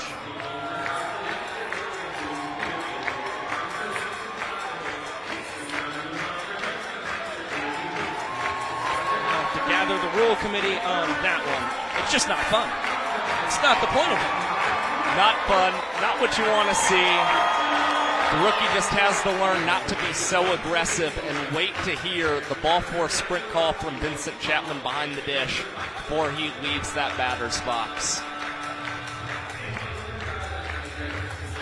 It's a common mistake the rookies make early in the tour. Faber tap to Cox under the leg. He has trouble with the exchange and will pick up his second missed trick play on this young tour. Setting up runners on the corners for the Animals. And the dangerous Armando Becerra at the bottom of this order. Yeah, put up a really professional at bat against Kyle Perry, roping a double into the right center gap and plating 2. Now looking to add on to his RBI tally and taking the first pitch low. 2 balls and no strikes. Mark Smith takes over on first base for Baber.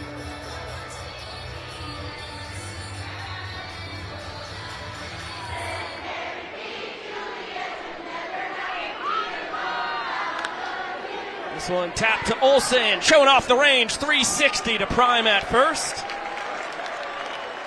And Luigs able to escape the jam. Runners stranded on the corners as Cowboy Kyle puts up a goose egg. That's the play you've got to make if you're Jackson Olsen. Really good range, beautiful 360, and again, the height advantage for Corral Prime allows him to corral that one in and maintain the Bananas advantage as we've got the player dance here in Sloan Park.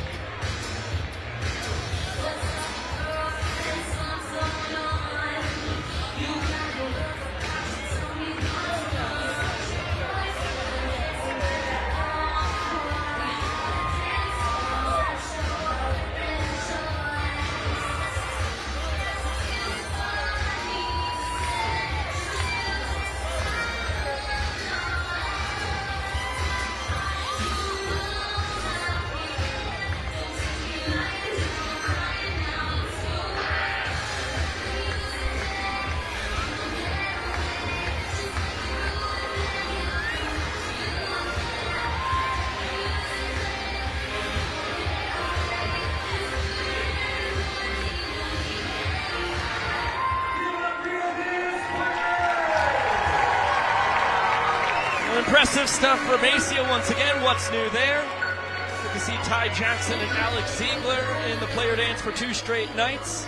Owen Hisnick and Andy Archer make their tour debut, boogieing alongside Mesa and the fellas.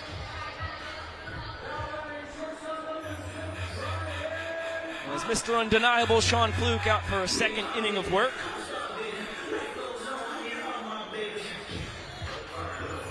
Gave up a walk-off double to Bill Leroy that gave the Nanners their 2-1 lead in the 5th inning. He's going to have 10-1 and 2 in the order. Cox, DR, and Oberst. Floats the change up just a bit outside.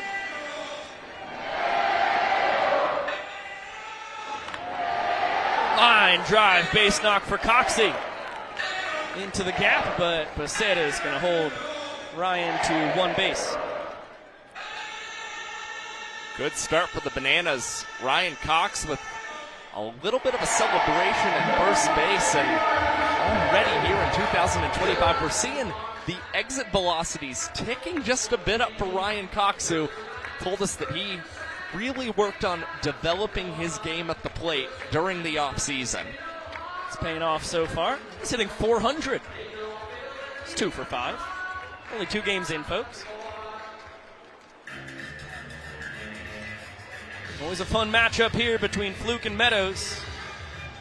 DR able to spoil the 12-6 curve there. Kind of a defensive swing. B-52s. Called strike 3, inside corner. The doctor disagrees. Vincent Chapman's opinion is the one that matters here. Another look. We got the nod of agreement from Sean Fluke. Seemed to be barking at DR Meadows as he walked away from home plate. That's what you're going to get from Sean Fluke, a guy who is not afraid to mouth off at batters as he's pitching. And Dan Oberst lines the first pitch from Sean Fluke into left center field. Reese Hampton will shade his eyes and come away with the second out at the bottom of the 6th. Please welcome to the field our 4-year-old bat boy, Finn. How about Finn? A 4-year-old bat boy. Then he drops the bat out there. Held the pose. Leaves the lumber on the field. Well, Chase Acuff takes over on the mound for Fluke. Eric Jones Jr. rips it foul. Seen this happen before. Fluke now at third base. Bloomer at short. EJ is Fluke's arch nemesis at the dish. Just can't figure out how to get Banana Ball's all-time home run leader out. So Acuff, who has a decent amount of pitching experience from the college days, a submariner, comes in for the righty-on-righty matchup. Well, EJ mashed 4 home runs off of Sean Fluke last season. Really had his numbers. So that's why the party animals opt to go to Chase Acuff, who surprisingly has a save in his Banana Ball career. 2-2 coming. Beautiful bender. Gets EJ swinging. Acuff with the punch out. And a big celebration with Flukie.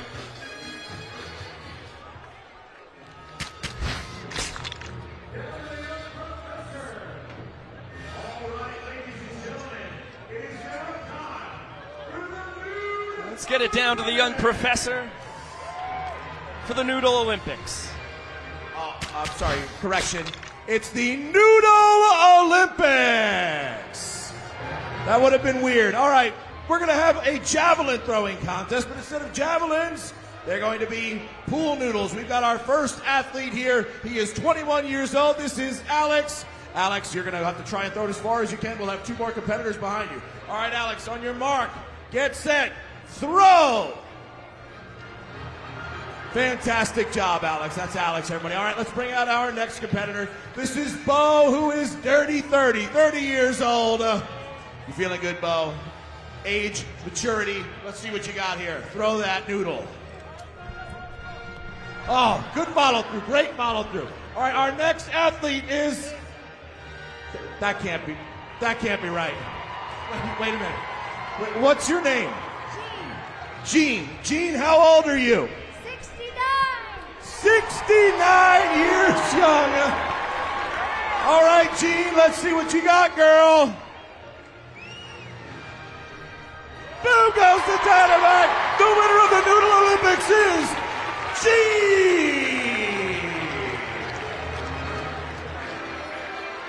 Impressive performance there. Hope we have a gold medal on hand for our first ever winner of the Noodle Olympics. Gage Voorhees is going to be the new man on the mound for the Nanners. He is no stranger to banana ball. He's no stranger to the Savannah Bananas. Well, his time with the Bananas dates back to 2022 when he was a collegiate Banana, helped them win a Coastal Plain League championship. What's really interesting, before he pitched as a collegiate Banana, Gage Voorhees' first appearance was actually in the Pros versus Collegiate Bananas Banana Fest game. That was 2022 before the CPL season kicked off. Gage Voorhees, the starting pitcher for the Bananas. Cowboy Kyle, the starting pitcher for the professional Bananas. Very fun game. Reese Hampton pokes this the other way. Rack on his horse. Is going to cartwheel. Wow, that's a round off as he snags that one. Josh, the official scoring decision. We'll get another look. Eileen, yes, early. He does look like he's slightly into a motion of going about that trick play. I concur. It's awful impressive. Max now up to 5 trick plays on the tour. Ties Chase Acuff for this young tour lead. There's Noah Fisher. Voorhees was a funky guy on the mound back in his baseball days. He's embracing the bizarreness of banana ball. I think he's going to compete with Matt Wolf for most trick pitches here in 2025. Well, that's what he told us during the prime season. Was one of his goals was to record the fastest strikeout of the season, the fastest of all time, and also put himself on par with Matt Wolf when it comes to trick pitches. It's going to be a one-base sprint here for Noah Fisher, who had a two-base sprint his first time. He'll take the free pass. Good defense by the Nanners. The man aboard for the almighty Jake Skoll. 1 for 3 on the afternoon. It's the Dan Oberst Company getting involved in the X walk-up. Skoll was number 1 across his first 2 tours for the Party Animals. Switched it up to number X, which I think plays because it's a Roman numeral as well, but the Party Animals also have a number 10 in Brett Helton. So is he letter X or number X? I interpret it as letter X. Okay, he's letter X. Maybe he's player X. Our executive producer, Yvonne Trezak, opines. All's fair in love and banana ball. 3-1 to player X, and Voorhees able to sneak a heater past him. Payoff. Fouled away. A little pursuit from KJ and Rapp, but they run out of room. A lot of frustration from Jake Skoll after fouling off that pitch. Not sure if he felt like that was one he should have been able to send out of Sloan Park, or if it was possibly fear that a fan could wind up making the catch due to the high pop and slow launch angle as Voorhees comes back with his second payoff delivery and records his first punch out of the 2025 tour. Nice slider there. Backdoored it. Excellent follow-up to the barrage of fastballs he had fired before to Skoll. Voorhees is a 5-pitch guy, 4-seam, 2-seam fastballs. Saw the slide piece right there. Works in a knuckle curve and a changeup as well. And once again, here's our Dunkin' Donut batter. And first pitch, Tanner Thomas is plunked.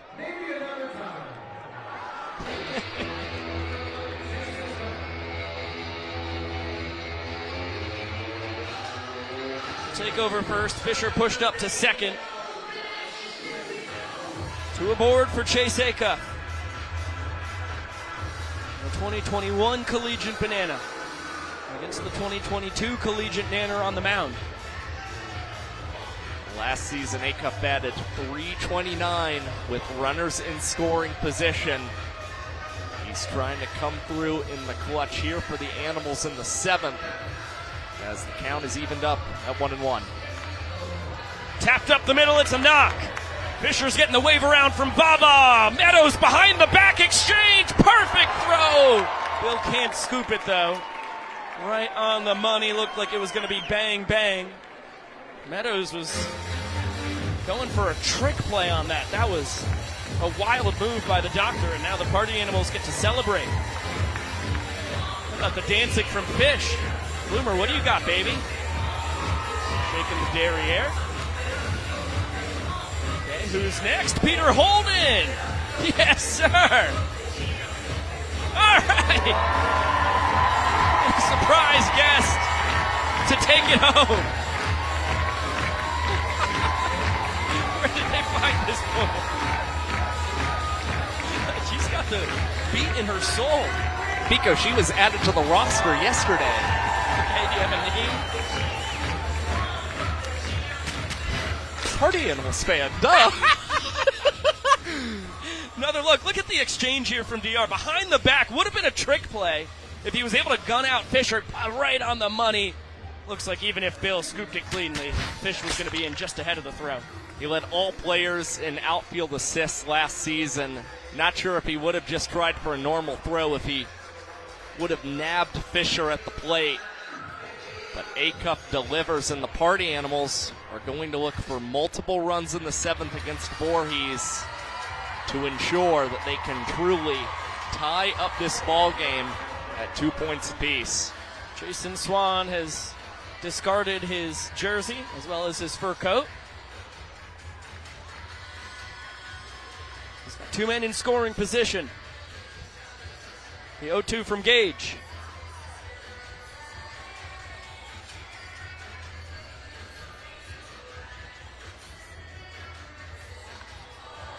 That one is going to be snagged by Rack. Good job by Voorhees to limit the damage to just the 1 run. Party Animals with a great chance here, though, to knot this game at 2 points each. And we're going to get another Banana Ball debut. What a big spot here for Nate Tellier, former Boston Red Sox minor leaguer. New flamethrower here in Banana Ball, guy who has touched 98 in his career. Used to struggle with his control a lot back in the 98 days for his time with the Red Sox. A winter in the Puerto Rican Professional Baseball League. Honed his control. Now he sits about 93 to 94 and maxes out more around 96 miles per hour. We posted a 2.68 earned run average and had a 342 batting average, two-wing as a pitcher and outfielder at the University of Massachusetts, Dartmouth. And when he signed in a minor league organization, he decided to sign with his hometown Boston Red Sox rather than the New York Yankees. And although his minor league career didn't necessarily work out, he was still a guy who wound up striking out 12.1 batters per 9 innings in his minor league career. And he has really impressed a lot of guys throughout the prime season.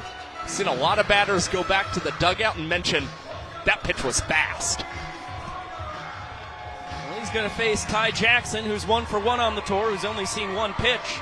Had the big Jason Derulo trumpets walk up last night, lined a single into right center. Ended up setting up a Dan Oberst walk-off ground out. As Jason Swan in front of the dugout makes the snag. Once again, Ty only sees 1 pitch. This time he's retired, though. Cosgrove's going to bring Swanee back to the field of fair play. Well, nearly gets him all the way back to his position. That's a pretty good start for Nate Tellier. 1 pitch into your Banana Ball career, you've already got an out. He could be on track for a very quick inning to begin his career in this young sport. Here's Jackson Olsen. He grew up a diehard Yankees fan. We'll see if he can make Nate pay for his decision to choose the Sox over the Bronx Bombers. And looks like Tellier's going to get a little 7-2-2 action here. Faber, Acuff, and all three outfielders combining talents on the dance.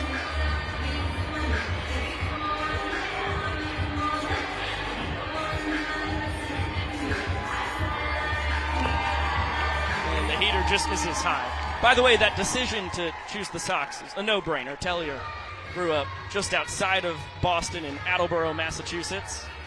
Diehard Red Sox fan. His grandparents' first date was actually to see Ted Williams play. Grandpa is a diehard Sox fan. That's where Nate got the fandom. And the fans not able to pick him up there on the foul ball from Olsen. It was so close to the Party Animals dugout. They were all hoping and praying that they would be able to see that one up close and personal. It was Mark Smith, the Party Animals' designated runner, who looked. He was the saddest about that one not being handled in the stands. Some trick pitch ability there from Tellier. Now the payoff. Lined back up the middle. Hampton read it perfectly, but can't make the sliding snag. This is trouble. Good backup job, though, by Tanner Thomas. Olsen going for three. There's going to be no relay. And it's a one-out triple from Jackson Olsen. The inning-tying run 90 feet away, just like that. And aghast Jackie is going to be subbed out for Malachi Mitchell. Another look at Hampton's attempt in center. It's great effort by Reese Hampton, but Olsen just managed to get that ball to drop in at the perfect spot. And that one falling behind the Party Animals center fielder. Allowed for 3 bases. And the Bananas an opportunity to tie the bottom of the 7th. Chance for the fans again. Corral Prime has another life. Battle between former minor leaguers here.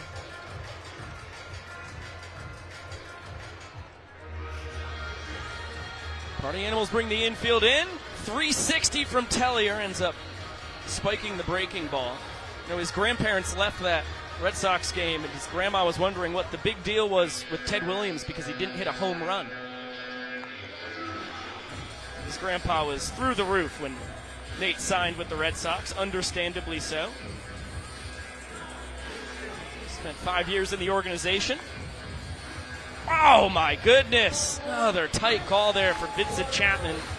Does not go Tellier's way, so Prime will pick up the RBI sprint. Party Animals can no longer claim a point here in the 7th. It's the Bananas inning to win. Well, that was the exact response the Savannah Bananas needed. And again, it's propelled by Jackson Olsen's big triple here in the bottom of the 7th. And we've got Robert Anthony Cruz. He's already hit a home run, now finds himself 2 for 3 as this one bounces into right field, and Corral Prime will advance all the way up to third base. The Bananas now in prime position to walk off the inning.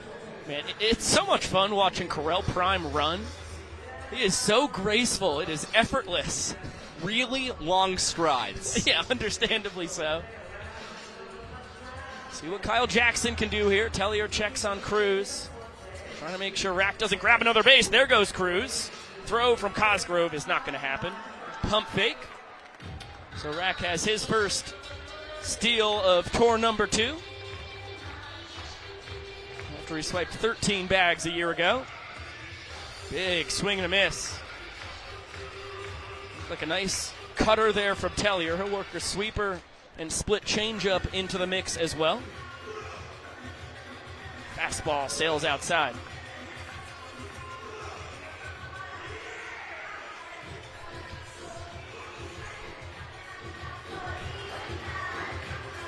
Woo! Two-seamer nearly came back to find the zone.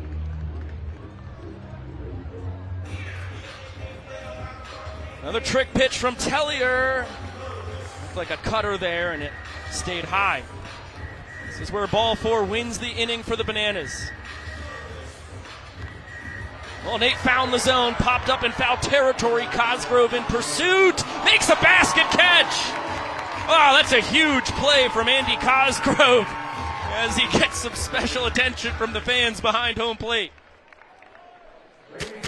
A little bit of a late movement to get to that banana ball behind the plate, but a phenomenal basket catch. And Bryson Bloomer, great awareness, ran all the way from the third base back to cover home plate in case Terrell Brime had possibly thought that he wanted to tag up on that play. Well, Bill Leroy walked off the fifth inning, his only plate appearance tonight. Ahead 1-0. It was a booming double to the left field wall. That's a nice slider right there on the black of the outside corner. Still back ahead.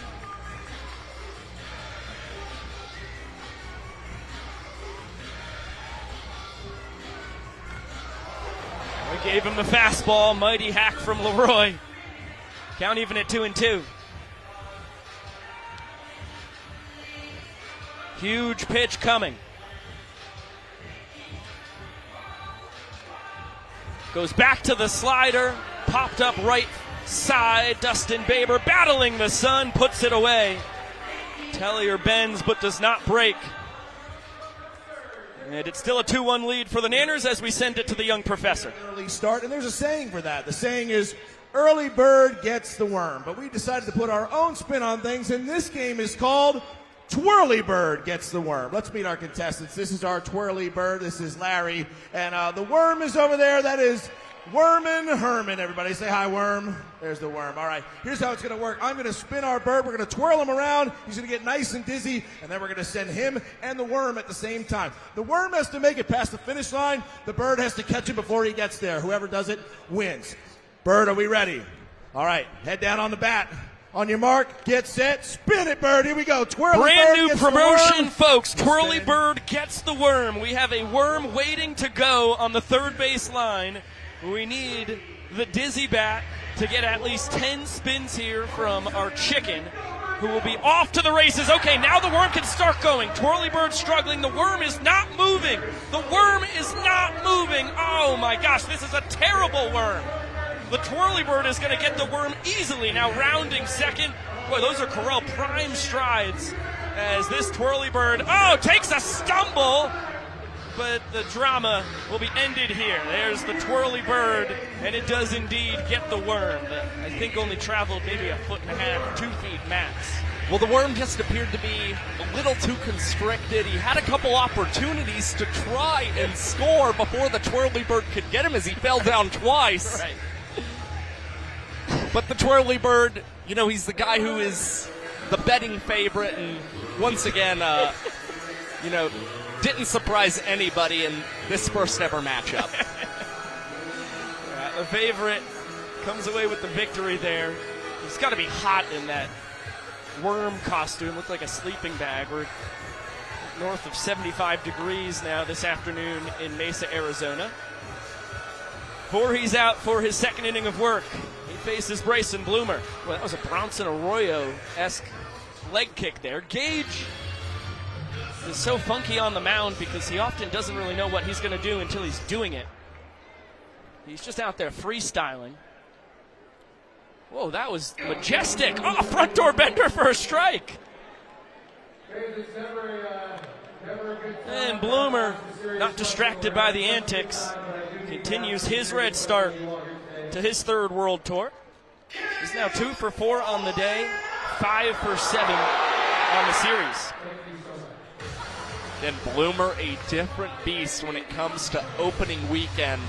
Impressed in West Palm Beach in 2023 with a home run and the deciding walk-off in showdowns.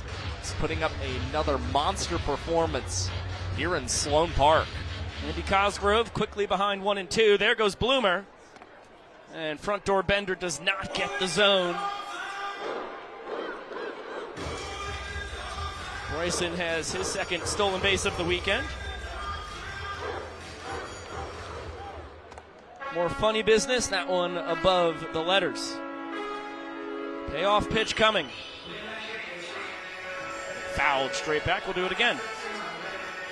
From 0-2 to 3-2.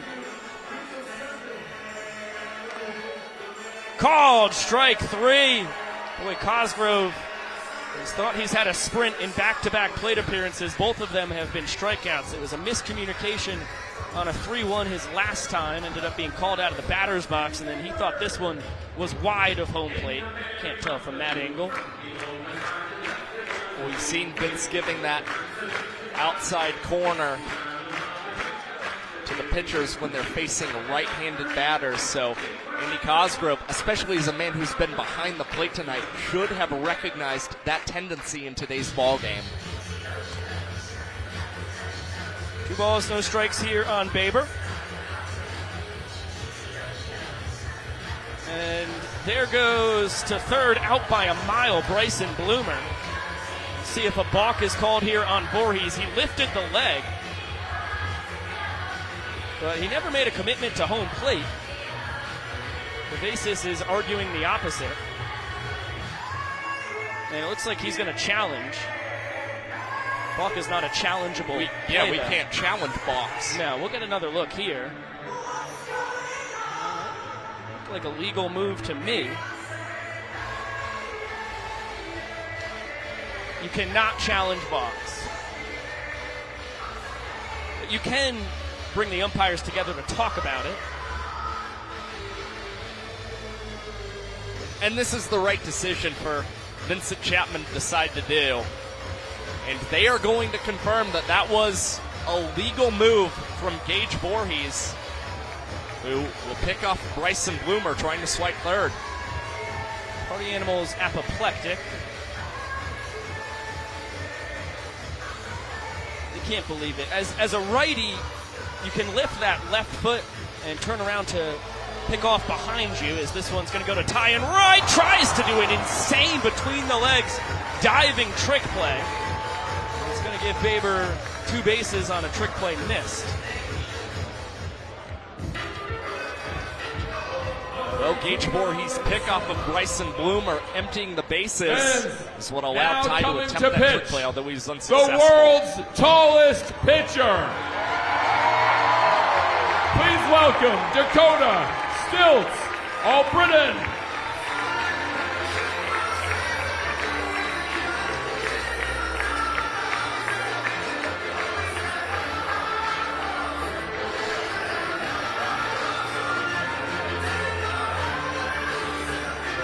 We get to see Stilts on the mound for a second straight ball game. He was absolutely dominant in 2024. But Andy Cosgrove and company were able to put a thumping on him last night. Actually slapped 3 earned runs on his ledger, which is 2 more than he had across his entire 12 2/3 a year ago. It snapped a streak of Stilts, who had not allowed an earned run in each of his last 22 appearances. Now he will try and start a new streak, hoping to retire Armando Becerra, as the Party Animals opted to put their designated runner Mark Smith at second base. Tall ball just misses the low outside corner. 1-0 count here on Armando Becerra.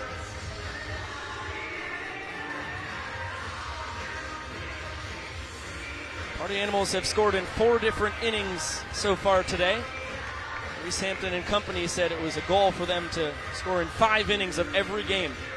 So that should give them a great chance at producing victories. They scored in 6 different innings last night, en route to their 6-2 win. And in 5 of those innings, they did score multiple runs. That was exactly what they were hoping to get on opening night. Becerra fouls it off.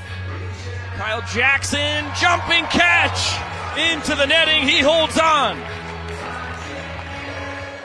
And that will end the inning. That could be a game-winning play for KJ Jackson in foul territory. The leap out, stretching the arms and falling up against the netting to secure a clean third of an inning from Stilts. Yes, we are Let's going to get keep it down going. to You Jesse guys have Cole been for amazing. We're gonna do a tradition an afternoon time version of today. Yellow. We're going to join and sing Yellow. So if you can get up, we're going to do it together. A day game, new ritual here. Instead of lighting up the sky like we do at night, we're going to put the arms around our neighbors, our families, our friends, our family, our loved ones. Arms around each other. We're going to sing as loud as we can. Yellow. Here we go.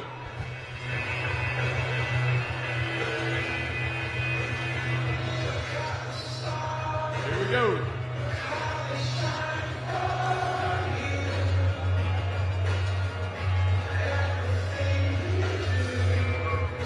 Now let me hear you.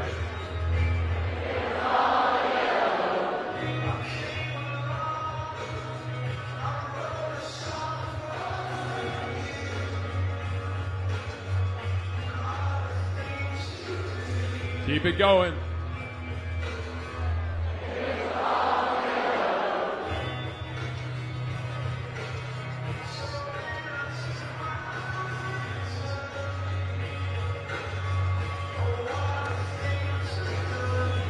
One more time.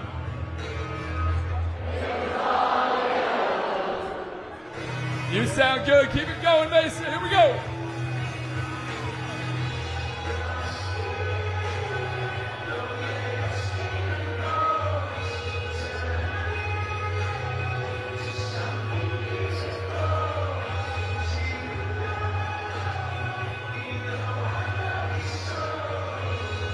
We love you so much, Banana Nation.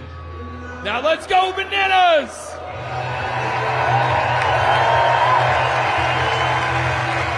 Always warms the heart to see Yellow, whether it's nighttime or in the afternoon, brings the people together. Well, that was all occurring. Incredibly spirited discussion between Vincent Chapman, Garrett Delano, Sean Fluke, Brett Helton, Mike Vivacis outside the Party Animals dugout about the lack of balk called on Gage Voorhees that resulted in the caught stealing of Bryson Bloomer. That could prove to be a very pivotal non-call in this ball game that the Bananas lead 2-1 as Brady Keiss takes over. What a tour debut he had yesterday. 1-2-3 inning in 1 minute and 4 seconds. The 7th fastest inning thrown in Banana Ball history. And he only threw 7 pitches on the mound. It's pretty good stuff for a man who told us he would love to be the top relief pitcher in Banana Ball this season. But Ryan Cox is going to greet Keiss with a little lefty on a lefty crime, singling to the opposite field. What a piece of hitting there from Coxie. He's now 3 for 6 on the weekend. So valuable to have a guy which that much bat-to-ball ability at the bottom of your order. Now the lineup flips on its head. D.R. Meadows to dead center. Reese Hampton does a 360, hauls it in, battling the sun. And Cox retreats back to first.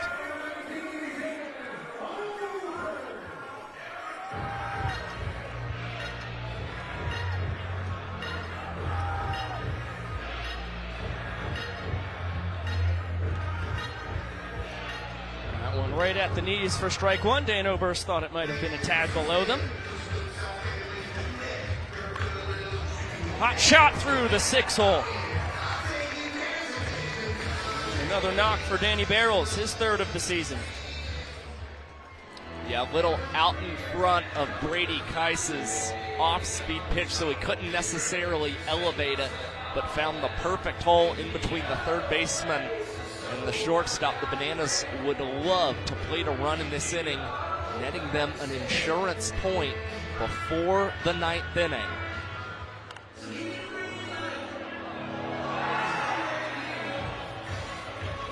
Ball and a strike here on EJ. Has to look out for a fastball, slider, and changeup from Keiss.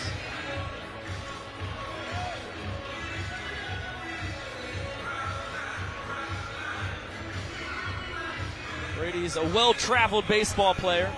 That's a nasty off-speed pitch right there to get EJ swinging. Big second out.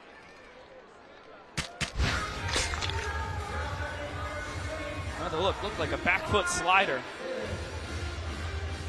Keiss, a guy who started at Davenport University and went to Daytona State College, where He did not play, had to get his academics in order, make some money.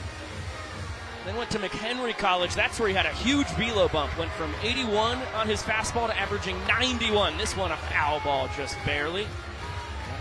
Lucky break for the Bananas would have ended the inning.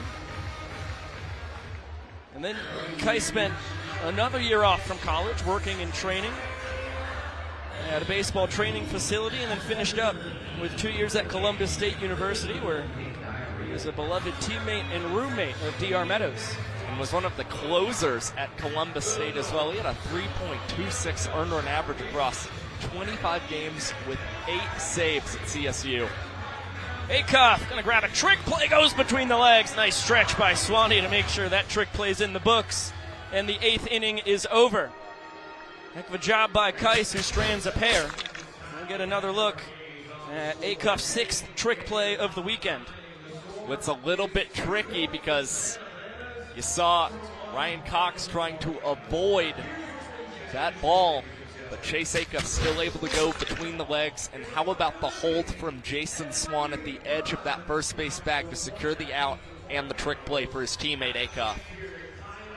So it's a 1-point game going to the 9th. The young professor letting everybody here in Sloan Park know that every run scored in the 9th inning counts as a point.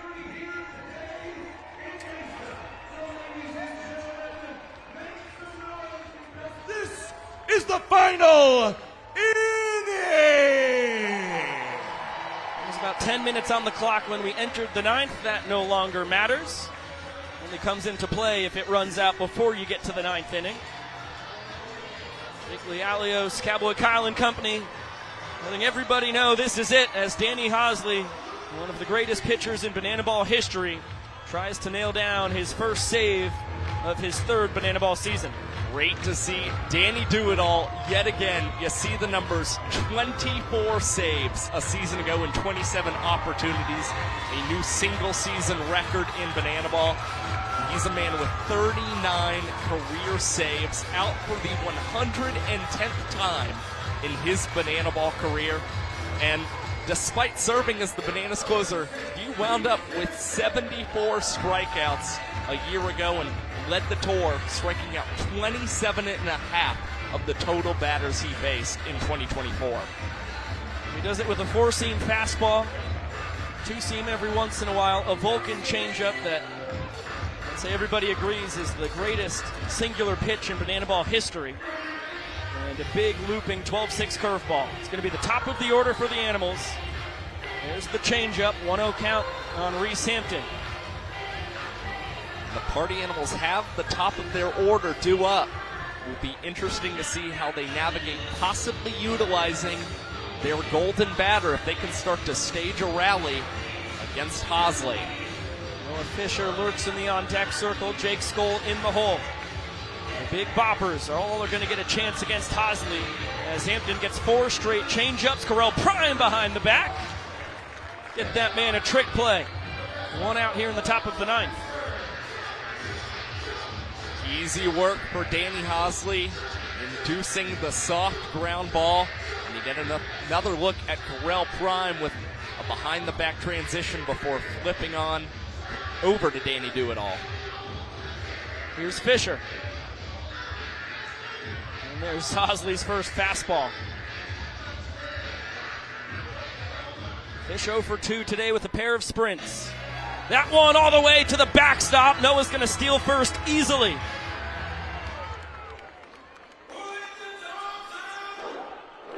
What a time for the first steal of first base in Fisher's Banana Ball career. And there was hardly a bit of hesitation from Noah Fisher as well. Saw a monster skip high behind home plate. Was able to go ahead and get on base for the Party Animals. Now Jake Skoll is the go-ahead point in the batter's box for the Party Animals. Skoll had a 2-run homer off Austin Krasminski in the 9th inning last night. This one back up the middle, could be 2. Cox steps on second, flings it to first, not in time. Looks like Skoll was going to beat the wrap, even if the throw did not pull Prime off the bag. So the Party Animals still breathe, and we're going to have a fan challenge on this. to see if the Bananas do in fact win the game on this play. The call's going to stand. We don't even have to look at it again. I mean, we can if we want, but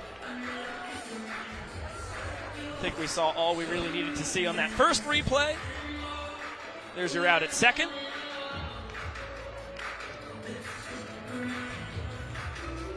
And let's get the play at first. That's what's being challenged here. Okay, here we go. Yeah, clear as day. Great shot. Excellent work, crew. It's important to honor the fan challenge, Pico. I think we both had a good idea. That one not to be overturned, but always good to honor it. Going on the field. Hey, we got a game in under 2 hours to play. That's all what right? I'm saying. We got 6 minutes here. Time is money. Mime is money. Hey, we got premium prices here in Banana Land. Real premium prices. It all comes down to this. Our Dunkin' Donut batter of the game, Tanner Thomas, is the last hope for the Party Animals. He's yet to strike out today. Not only can the Bananas possibly claim their first win of 2025, they can send the fans home in Sloan Park very happy. They can strike out Tanner, Dunkin' Donuts batter of the day. There goes Skull, throw from Bill, not in time. Boy, Jake, who swiped a pair of bases last night, running in a huge spot, and now the tying run in scoring position. And usually they tell you not to run with 2 outs. You never want to run until the last out of a ball game. But Jake Skull knows how important it is to get in the scoring position. Tanner Thomas can draw the sprint or find outfield grass. Skull, as aggressive as anyone, will be trying to score. This one bounced to Prime. He bobbles it, but he's going to take it to first himself. And the Bananas survive a 2-1 victory this Sunday afternoon. And they even up the tour at a game apiece.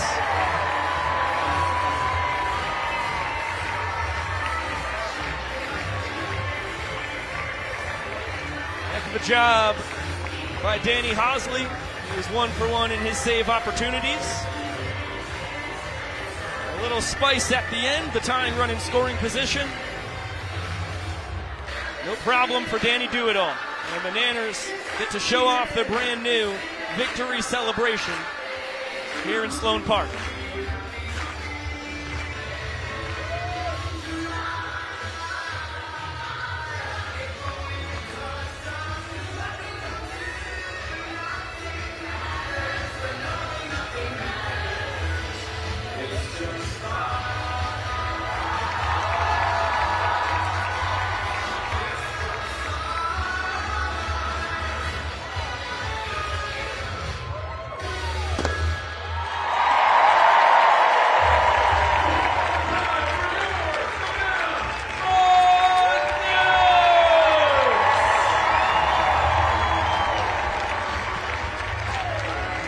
Mesa, what an unbelievable opening weekend of the 2025 Banana Ball World Tour. 15,000 fans today, 15,000 fans last night, 30,000 of you guys going crazy.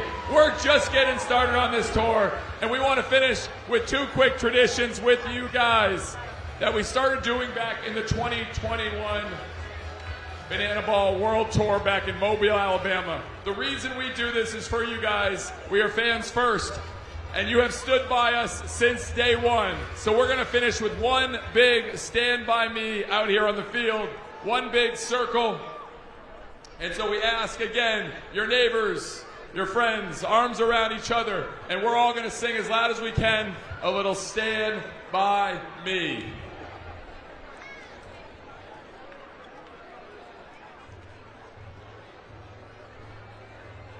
And here we go. I want to hear you, Mesa. You can follow along on the board. Well, we stand by me at the center of it all with the vast majority of the 15,000 fans still on hand, taking part in the ceremony. What a thrilling conclusion to this 2-game set we just had here in Mesa, Arizona. We're going to get to hear from Jesse Cole at the end of Stand By Me. Sam Bauman is going to grab him and talk about everything that has occurred across these wild first 2 games of the year, really a tale of 2 games. The Party Animals brought out the Bats last night, crushed their way to a 6-2 win, and then the Nanners, as they did so often last year, ride a really impressive pitching performance from their entire staff to a 2-1 victory this afternoon. The day games have always seemed to favor the Savannah Bananas, and we saw much of the same to open up 2025, although things started out a little shaky, especially defensively for the Bananas, who opened up the first and second innings with either a trick play missed or an error. Once Robert Anthony Cruz had that walk-off home run in the second inning, everything continued to go the way of the Savannah Bananas. And what's more, we also saw a game-saving play from KJ Jackson in the 8th inning with Dakota Stilts All-Britain on the mound. And you get a look at Robert Anthony Cruz, who wound up being our showman of the afternoon. You saw the walk-off home run. He added a single as well, and 2 nifty trick plays. You saw an aerial of sorts for Robert Anthony Cruz, and then another one of his signature rack flips as well. And key for the Bananas, limiting the sprints from their pitching staff. Let's get another look at the majestic blast from Robert Anthony Cruz. An emphatic bat flip, and that thing out to the burn. Souvenir City as Kurt Busch. That's right, NASCAR legend Kurt Busch scores ahead of Robert Anthony Cruz in what ended up being a big moment in the game. It gave the Nanners their first lead in points in the entire season, and then this is the whole package here from Rack. Sure, not his cleanest rack flip of all time, but nails the backflip catch and then pulls off an aerial snag as well, showing off the speed, swiping second base. He really did it all here this afternoon. Look, he came away with 5 total trick plays in the opening series. That is awfully impressive. He is on pace to possibly be the leader in overall trick plays for outfielders in 2025. And we knew that the bat was going to be pretty good yet again for the Savannah Bananas. Again, this guy knows how to play good ball when the Bananas are out west. He is hoping to carry that into a 3-game series in Glendale next weekend.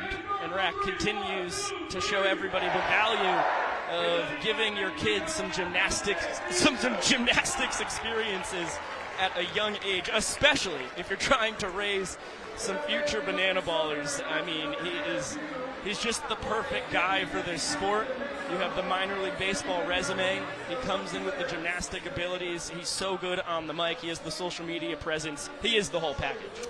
And we should also commend the Bananas pitchers after allowing 9 ball-4 sprints a night ago, really throwing consistent strikes on the mound, working quickly as well, and maintaining this 2-1 victory in a game that lasted 1 hour and 55 minutes. After 2 hours and 11 minutes on the game yesterday, which I would wager is one of the longest 9-inning games we'll have on the tour, which is a testament to Banana Ball, that even on a game that's a schlabberknockle, starts with a 2-minute song and dance from the Nanners after the clock begins, and you get a 25-run scored, the 9 sprints you mentioned, all allowed by Bananas pitching, more trick plays missed than I think we'll see in the vast majority of games. It still all concludes in just over 2 hours, and today we break the 2-hour mark for the first time in 2025. Let's get it down to Sam Bauman with Jesse Cole.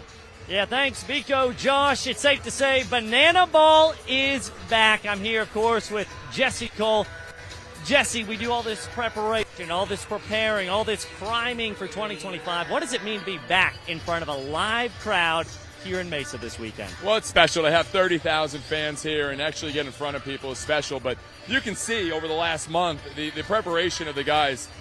These performances are at the highest level that we've seen. I mean, full, huge dance productions from the warm-ups to the finales to Dancing Through Life by KJ Rack and Bill Leroy to the Carlton dance by Malachi too. I mean, it's unbelievable, and I think that's what's really leveled up with these guys is the time, the preparation, the details, the choreography, and Banana Ball's at a high level too. So I think it's really special to see where this tour is kicking off because it's good signs of what's ahead. Yeah, we talk about pushing the envelope, and coming into this year, the big talk, Banana Ball 3.0. We're seeing some different stuff out on the field this year. Talk to us a little bit about the importance of mixing this in keeping this fresh and keeping it exciting for our fans out there. Yeah, we have to keep innovating, and what we do is extremely hard. And I don't think people realize the time that goes into this this sport, and the dancing and the production is hard. And so for Banana Ball 3.0, we have to push ourselves to go to the next level. That is with the speed of the game. That is with more entertainment. That is more bat flips. That is more trick plays. That is the pitchers being must-watch, all of that. And it's tough because these guys have been playing ball the same way for many years, and now it's like we're asking you to do something you've never done before. And that's what a lot of the fans don't understand. That's why I have so much love and admiration for these guys, because they are putting time in. We were out here rehearsing at 8 o'clock this morning, and that's after a late night last night, and that's, they love it. But they're going to keep working harder. So Banana Ball 3.0, you have 30-plus trick plays, in the first two games. Obviously, what a kickoff to the tour. And they went for a lot more. And then to see, 4 home runs. So they're still playing the game at a high level. And what I know is that we're just getting started, because still there's so much more that can be done. And I think we're excited to see where the pitchers are going to take the game. And I think the trick plays are only just getting started. Now, you mentioned this guy already as part of a big piece we saw in a walk-up with Rack today behind KJ there. An intricate dance to begin with, and then you talk about being showman of the afternoon, a guy who goes out there. We know he can backflip. He pluses it yesterday, goes sideways. Pulls in an aerial today. Hits a 2-run blast. What can you say about a guy like Robert Anthony Cruz continuing to push the level of this game? Well, Rack is the definition of what you look for in a superstar. And he has built so many fans. And the name of the game for us is fans first. And he's built fans going into this on how to be really special on YouTube and how to coach and connect with kids. But then what he put into the game, I watched him. He's learning those dance steps. He's learning the preparation. He was working on gymnastics. He was going to trampoline parks in the prep season. It's all those extra steps that make someone great. It's what you do in private where no one else is watching. And he put in all those hours. He puts all the hours on the content to coach and really make an impact with kids all over the country. And then it's the hours he puts in on all these trick plays. And then his swing is outstanding. He puts in the time on the actual learning the game of baseball and keep getting better. He's everything you look for in a great player and a superstar. And we talk a lot about bar raisers, guys that can take it to another level. And the trick plays that he's doing and the performances that he's doing, I think if he's setting the tone for this tour and for our players, Banana Ball's got a very bright future ahead, because Rack is really, he's what he's done is special. And I'm really excited to have him part of this. And I think all the guys are learning from him, and also they're going to keep raising the bar because of him. Jesse Cole, thank you for your time. We are raising the bar on 2025, guys. As Jesse said, it is only just begun. Biko, Josh, we are so back. Thank you very much, SB. Thank you, Jesse, for the insight. As per usual, waxing poetic about Robert Anthony Cruz. Well-deserved. The one thing I will say, I think he's selling him Rack short when he says he's teaching kids all over the country. Rack is teaching kids all over the world. I had the pleasure of being with him in Australia about a month ago, and the kids were going nuts for Robert Anthony Cruz down under. We couldn't even get off the bus at a tournament. They were banging on the windows saying, Coach Rack, Coach Rack. It is wild to see all across the country. It's even more insane to see in Australia. And now we get to see what Rack and company will continue to do. 2 games down, 70 to go for the Bananas. We'll be back in action Thursday night. It'll be Thursday, Friday, and Saturday night. Just a hop, skip, and a jump down the road in Glendale, Arizona at Camelback Ranch. It will be fantastic to get 3 games. That means someone's going to have to win this series. But what a wonderful opening 2 games to this World Tour we've had so far. Well, it was an encouraging night 1 for the Party Animals, an encouraging game 2 for the Savannah Bananas. So I think these teams are starting to recognize their strengths here in 2025, and they're really going to be duking it out in Glendale next weekend. Can't wait for it. I hope you guys will all join us. Thanks so much for spending this afternoon and last night as we got to kick off this 2025 World Tour. Really special to be back in the BTV world, and it warms the heart to see so many legends and returners as well as some new faces in the YouTube chat as well. Until we see you Thursday night over in Glendale, for Yvonne Trezak, our executive producer, Mr. Chad Reese, our director, the rest of our incredible cast and crew, highlighted by Mr. Drake Toll and Sam Bauman down on the field, and Mr. Josh Chalevsky here up in the booth. I'm Biko Scala saying so long for now. See you Thursday night, and of course, we'll see you later!